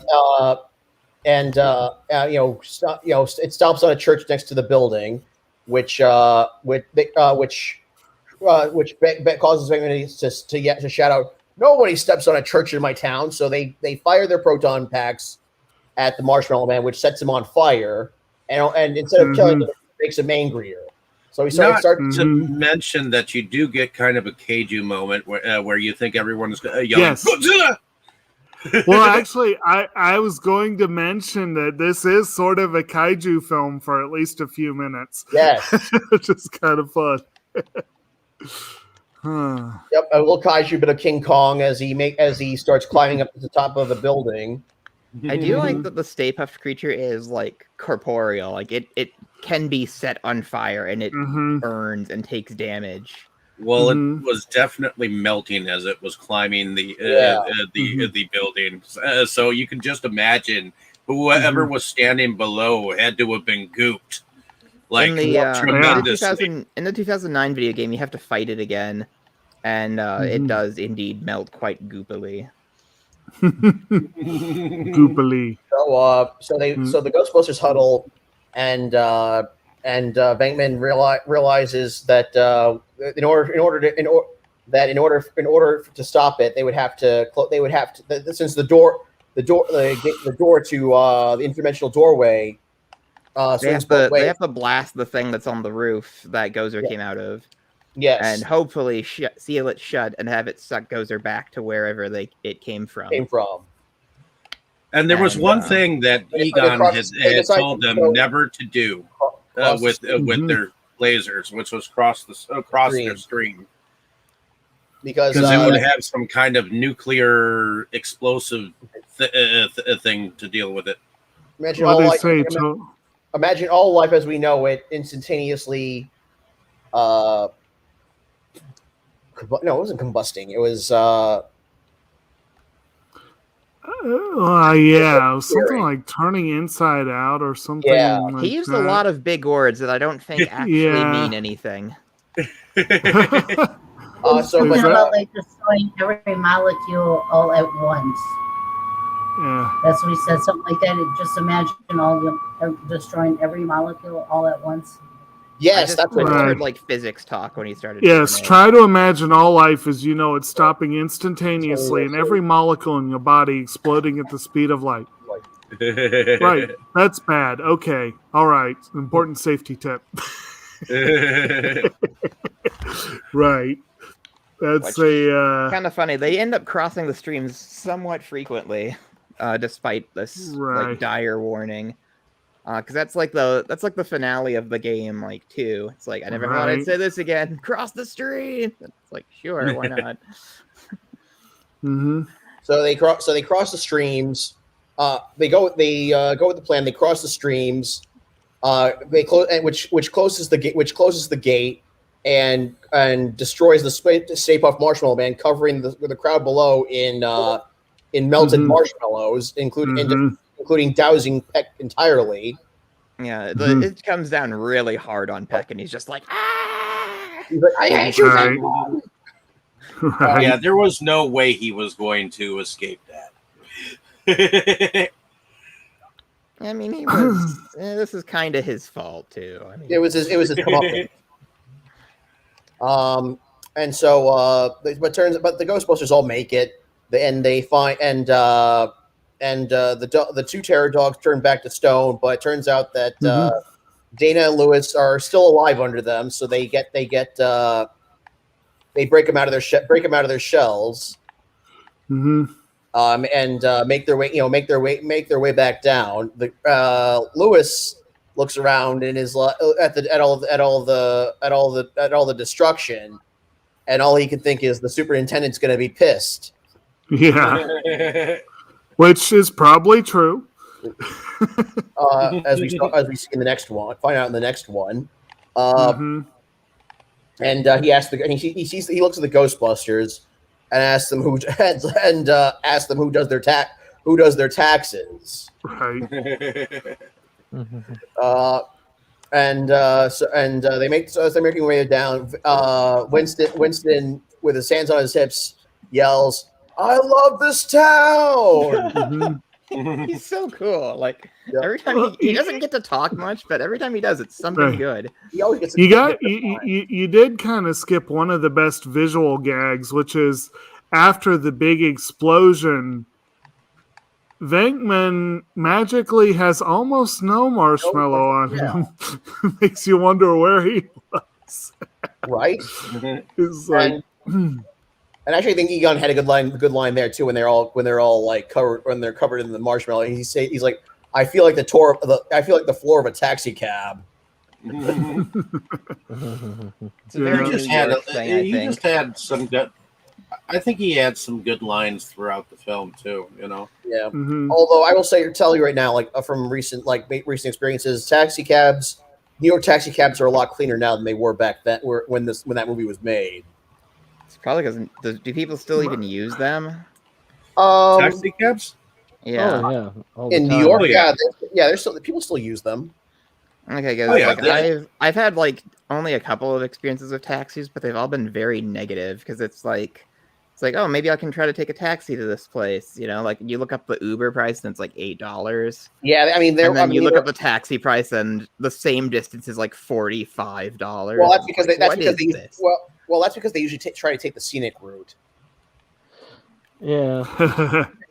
I mean, it's a way of charging more money, but from what I've heard, most New Yorkers tend to take the subway over the taxis. I mean, yeah, I try. Which is what I did when I was in New York. I mean, me personally, if I have a choice between taking a cab and taking the subway, I'm taking the subway. It's because it's like $2.75 one way. Although back in the '80s, I'm sure it was like probably a fraction of that. Well, I know we have a taxi driver that still drives taxi, like living in our buildings. So I know that taxis are still used. It's just it just depends on what you want to use and what kind of money you have. You know? So I know that the regulations in New York are similar to California when it comes to Uber and those places because of more protection towards the cab drivers. Oh, I see taxis around my apartment all the time. Like they hang out at these ethnic restaurants and grocery stores that are nearby. Because I think they come from like Pakistan or someplace. Because there's a Pakistani restaurant across the street from me, and the taxis always hang out there. Mm-hmm. All right, and so the Ghostbusters. All I know is when Uber.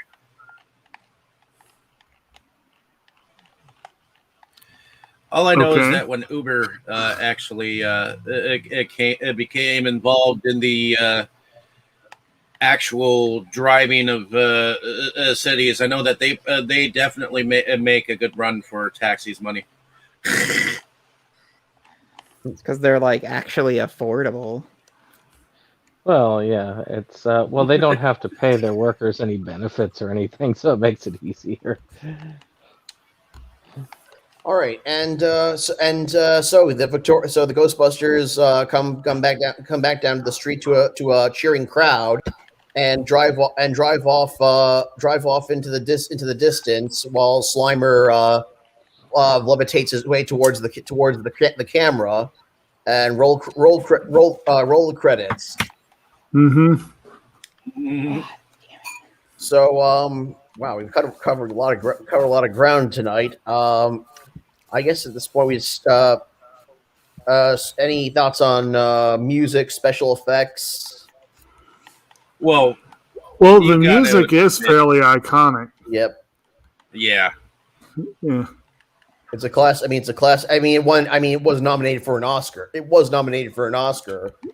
The song, yes, Ray Parker Jr.'s theme song definitely is. Despite what controversy there was around it, it's still a classic song. But just the music generally, I think most of the songs they used were pretty well fit to the film. Mm-hmm. I remember Ray Parker's song being on like almost every single Halloween soundtrack on vinyl. It is like maybe the most. It is, along with the Jaws theme, and maybe the most memorable piece of movie music.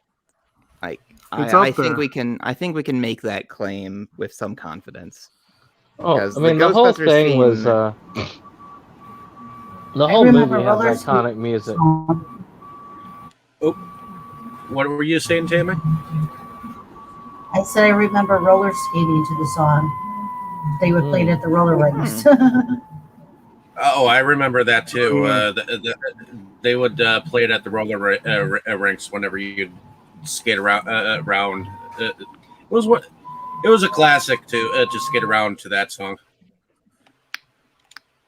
Now, I mentioned this at the beginning, but somebody cut out like the "Bustin' makes me feel good" part and just like super edited it into like its own song set to the music. So it's I can't remember who did it, like who the artist is, but it is incredibly funny, depending on the circumstances under which you first hear it. And it's just like the chorus is just like bustin', bustin', bustin'. It's busting makes me feel good. And of course, later in the movie Casper, they kind of did a send off to Ghostbusters. Who are you gonna call? Yeah. Somebody else. Someone else. Yeah. And keep in mind, it was that one was, of course, the most memorable. The whole soundtrack is incredibly memorable. I mean, you've got several major themes going through it, both instrumentally and just as a full-on songs. Well, like that song that plays when Peck shuts off the grid. Yeah, that one was a great song. Yeah, that was just a great moment generally, and it was partly because of the song. Yeah, it made it a little bit creepy as it went through. And there was the one where you had Ray and Winston driving in the night. That was there. I can't remember that name of it off the top. I don't know. Yeah, I don't know the name of that track, but it's not on any release, any home release. But even the music stuff, like you have that little piano theme when they're like running out of the that kind of lively piano theme that they cleaning up the town. And then you just have the mulling around the firehouse. One doom doom doom doom doom. You had Elmer Bernstein doing the score, that's the menu in the I think video they game. ended up only using part of it. Yeah, but Elmer Bernstein, I would say nobody scored comedies quite like he did. In the 2009 video game, they used pretty much just the soundtrack from the first movie in its entirety. And I'm almost sick of the music for this movie just because I've heard it so much. Like, it's very good though. Like, it's great. It's just kind of, it's been a few thousand hours and it's like, okay, guys, I'm kind of getting tired of this. All right. So, so we've talked music, special effects. Nailed it. Awesome. Yep. I was special. Given that they did them pretty quickly and on, a modest budget, from what I understand, they held up pretty well. Mostly. The Demon Dogs were... Well, the Demon Dogs were a little 80s of the time. Yeah. I guess there are some shots where you can tell that they're like composited in. Yeah. There are, and like the scene where Sigourney Weaver opens up the fridge in the first place, it comes off a little off. Like, it's still good, but it could have been a little better. More seamless. When it crashes into the hallway and is just on the floor, you can definitely tell it's not real now as an adult. But when it's like jumping around and stuff, then it starts to be a little bit more believable again. But I do like the look of the Demon Dogs on the whole. So I think for its time, it was definitely worth it to have them on the screen at the times that they needed them. Well, and actually that kind of bleeds into another aspect of which is like the production design and art direction. The film has iconic art direction. I mean, they really did a good job with creating images that were memorable, like the Ectomobile and their outfits and all the, Yeah. What's up? Oh yeah, and Oh, yeah. I actually think that I kind of like Egon's equipment that he had when when the two antennas would like go up whenever. Oh, the PKE meter. Yeah. What's one of the things that I think is coolest about Ghostbusters is that it has its own visual style that is very much like unique to it. Like it's very distinctive, so you can kind of tell what's like, oh, that's a Ghostbusters piece of equipment, you know? Like most of the stuff has like a vibe. Oh yeah, and definitely once they remastered it when it got to DVD, the special effects got a little better over time, you know. Yeah. So, I mean, I remember watching it on VHS, and then when I saw it on DVD, I was like, "Holy shit! I can see the fire a little bit better," you know. And that's one thing I'm curious about with the Blu-ray and 4K is if they did any remastering of the effects that might make them more seamless in those formats. I'm just curious about that. I don't know if anyone else knows. I mean, I thought it looked better. I don't know about seamless, but it definitely looked better in those. Okay. I think kind of the problem with remastering older movies sometimes is that you can kind of see some of the holes, if you know what I mean, and the cracks. Like I think it's Evil Dead 2, for example. Like I have the 4K of that, and the 4K is like bright and clear enough that you can notice there's a crew member visible in the corner of one shot, and it's like, you know, before like that was fine because, you know, that corner was dark and you couldn't see he was there. But now, after they cleaned up the film, it's like, oh crap. It's like almost sometimes like they take away some of the magic of the seeing it the first time. You know what I'm saying? Once you clean up everything, you see the strings behind everything. It's like, okay, I really didn't want to see the magic trick. I remember when they did Chainsaw Massacre's 4K scan that they were like very conscious to like just leave like enough grit and grain in there to keep like its feel, because that is kind of an important aspect of that movie. Yeah, that movie is all about the grit and grime. All right, so should we do favorites? Let's see. Jake, favorites. Ooh, that's kind of tough. There's a lot of good moments in this one. This movie is a lot of good moments. It's so difficult. Like I'm trying to think of one now too. It's like if I were to favorite moments. Geez, that's really tough. It's pick 3. How's that?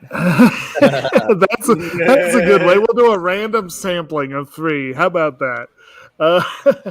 I think 1 is probably the Twinkie speech, which we actually didn't really go into all that much, but that was a good moment. What about what's up? I said, what about the Twinkie? Yes, what about the Twinkie? That's a big Twinkie. The scene, the confrontation with the Stay Puft Marshmallow Man definitely is that sticks with me. That's a classic bit there. And we'll go with the scene in the mayor's office. I think that's a good one too. Yeah. All right. Dustin, favorites. It's still difficult. I think I like their first like real ghost capture, just the entirety of the Sedgwick Hotel. When they capture Slimer. Just kind of all of it.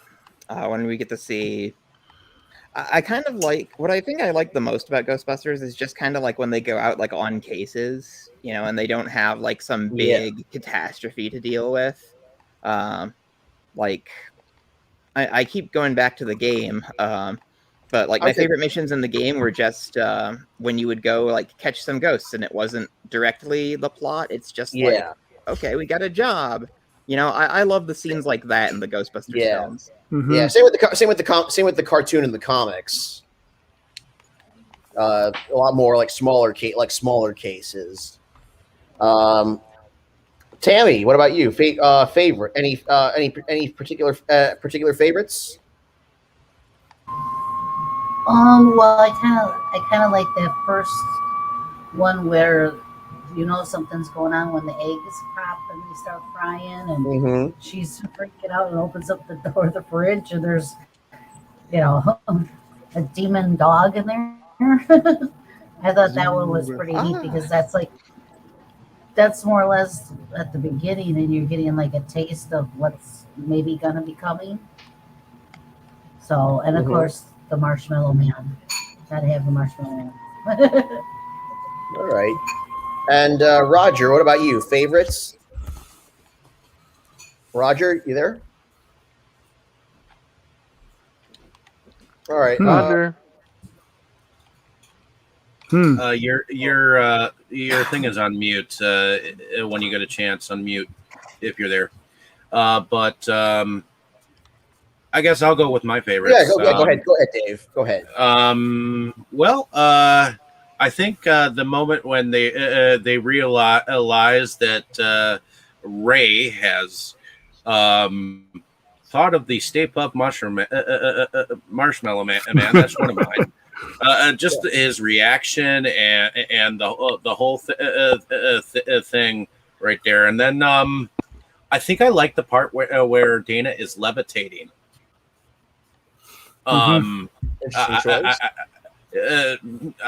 It's just kind of a favorite scene, and I would have to say, and when they is it in this one when they figure out that the goop can dance?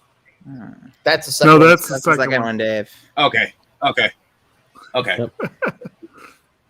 We'll get there. Well, in any case, yeah, we'll get there. But anything that has anything to do with Slimer, even though I do not, I like his look, but I don't know.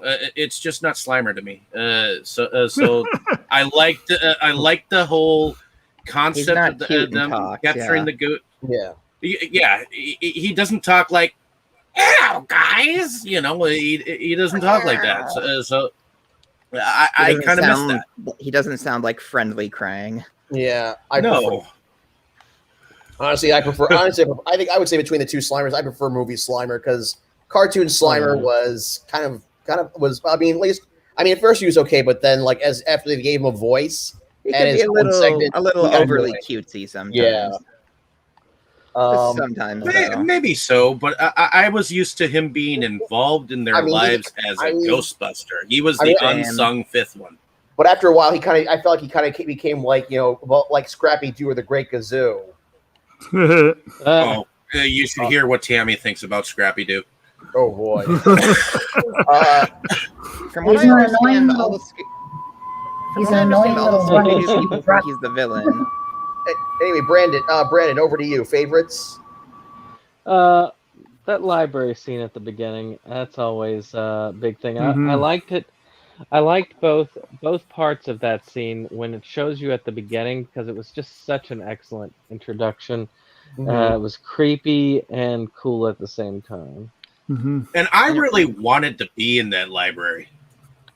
Well, it is a very nice. I've been there. It's a nice lot. It's a very nice lot. It's really nice. I know you got an Xbox One. Get the Ghostbusters remastered video game. You get to go to the library in one of the levels. I like this. Nice. I don't know why, but the Switch version has I think that carries off of the Wii. I don't know why, but the graphics when they went to that more cartoony style with it fit it better to me. Well, I think they probably had to do that because Nintendo systems tend to have. It was a limitation on the graphics, power. but it worked for it. I liked it better for it. I liked the realism of the adult console versions. Mm-hmm. I would say, yeah, and then for me, I would say favorites. Slime, Centric Hotel, the Mayor's Office, and then the finale, and then the final, and then the final showdown. Mhm. But there's just so many great little moments in between that it's just hard. It really is hard to pick one. Well, I guess somebody should go up there. Yep. Go get her, Ray. Yeah. Or or actually at the beginning where it's like, get her. Or no. This reminds me of the time you tried to drill a hole in your head. That would have worked if you hadn't stopped me. Yes. I'm not sure what it would have worked in doing exactly, but yeah. All right, Roger. It would have worked if you hadn't stopped me. Roger, are you there? That part. We definitely would have gotten the hole through the head. I guess maybe Roger fell asleep. I don't know. Maybe. Should we turn it over to you? Should we turn this turn back over to you, Dave? Sure. So next we have Ghostbusters 2 ready to go for you guys. So come on over to Inside Movies Galore, where we will entertain you with a second episode tonight. All right. More Ghostbusters. And who do you want to call? He-Man. No, that's the second one. All Well, right. he might got a gritty Netflix cartoon. Maybe Ghostbusters can get a gritty Netflix cartoon. Orkin Man. Nice.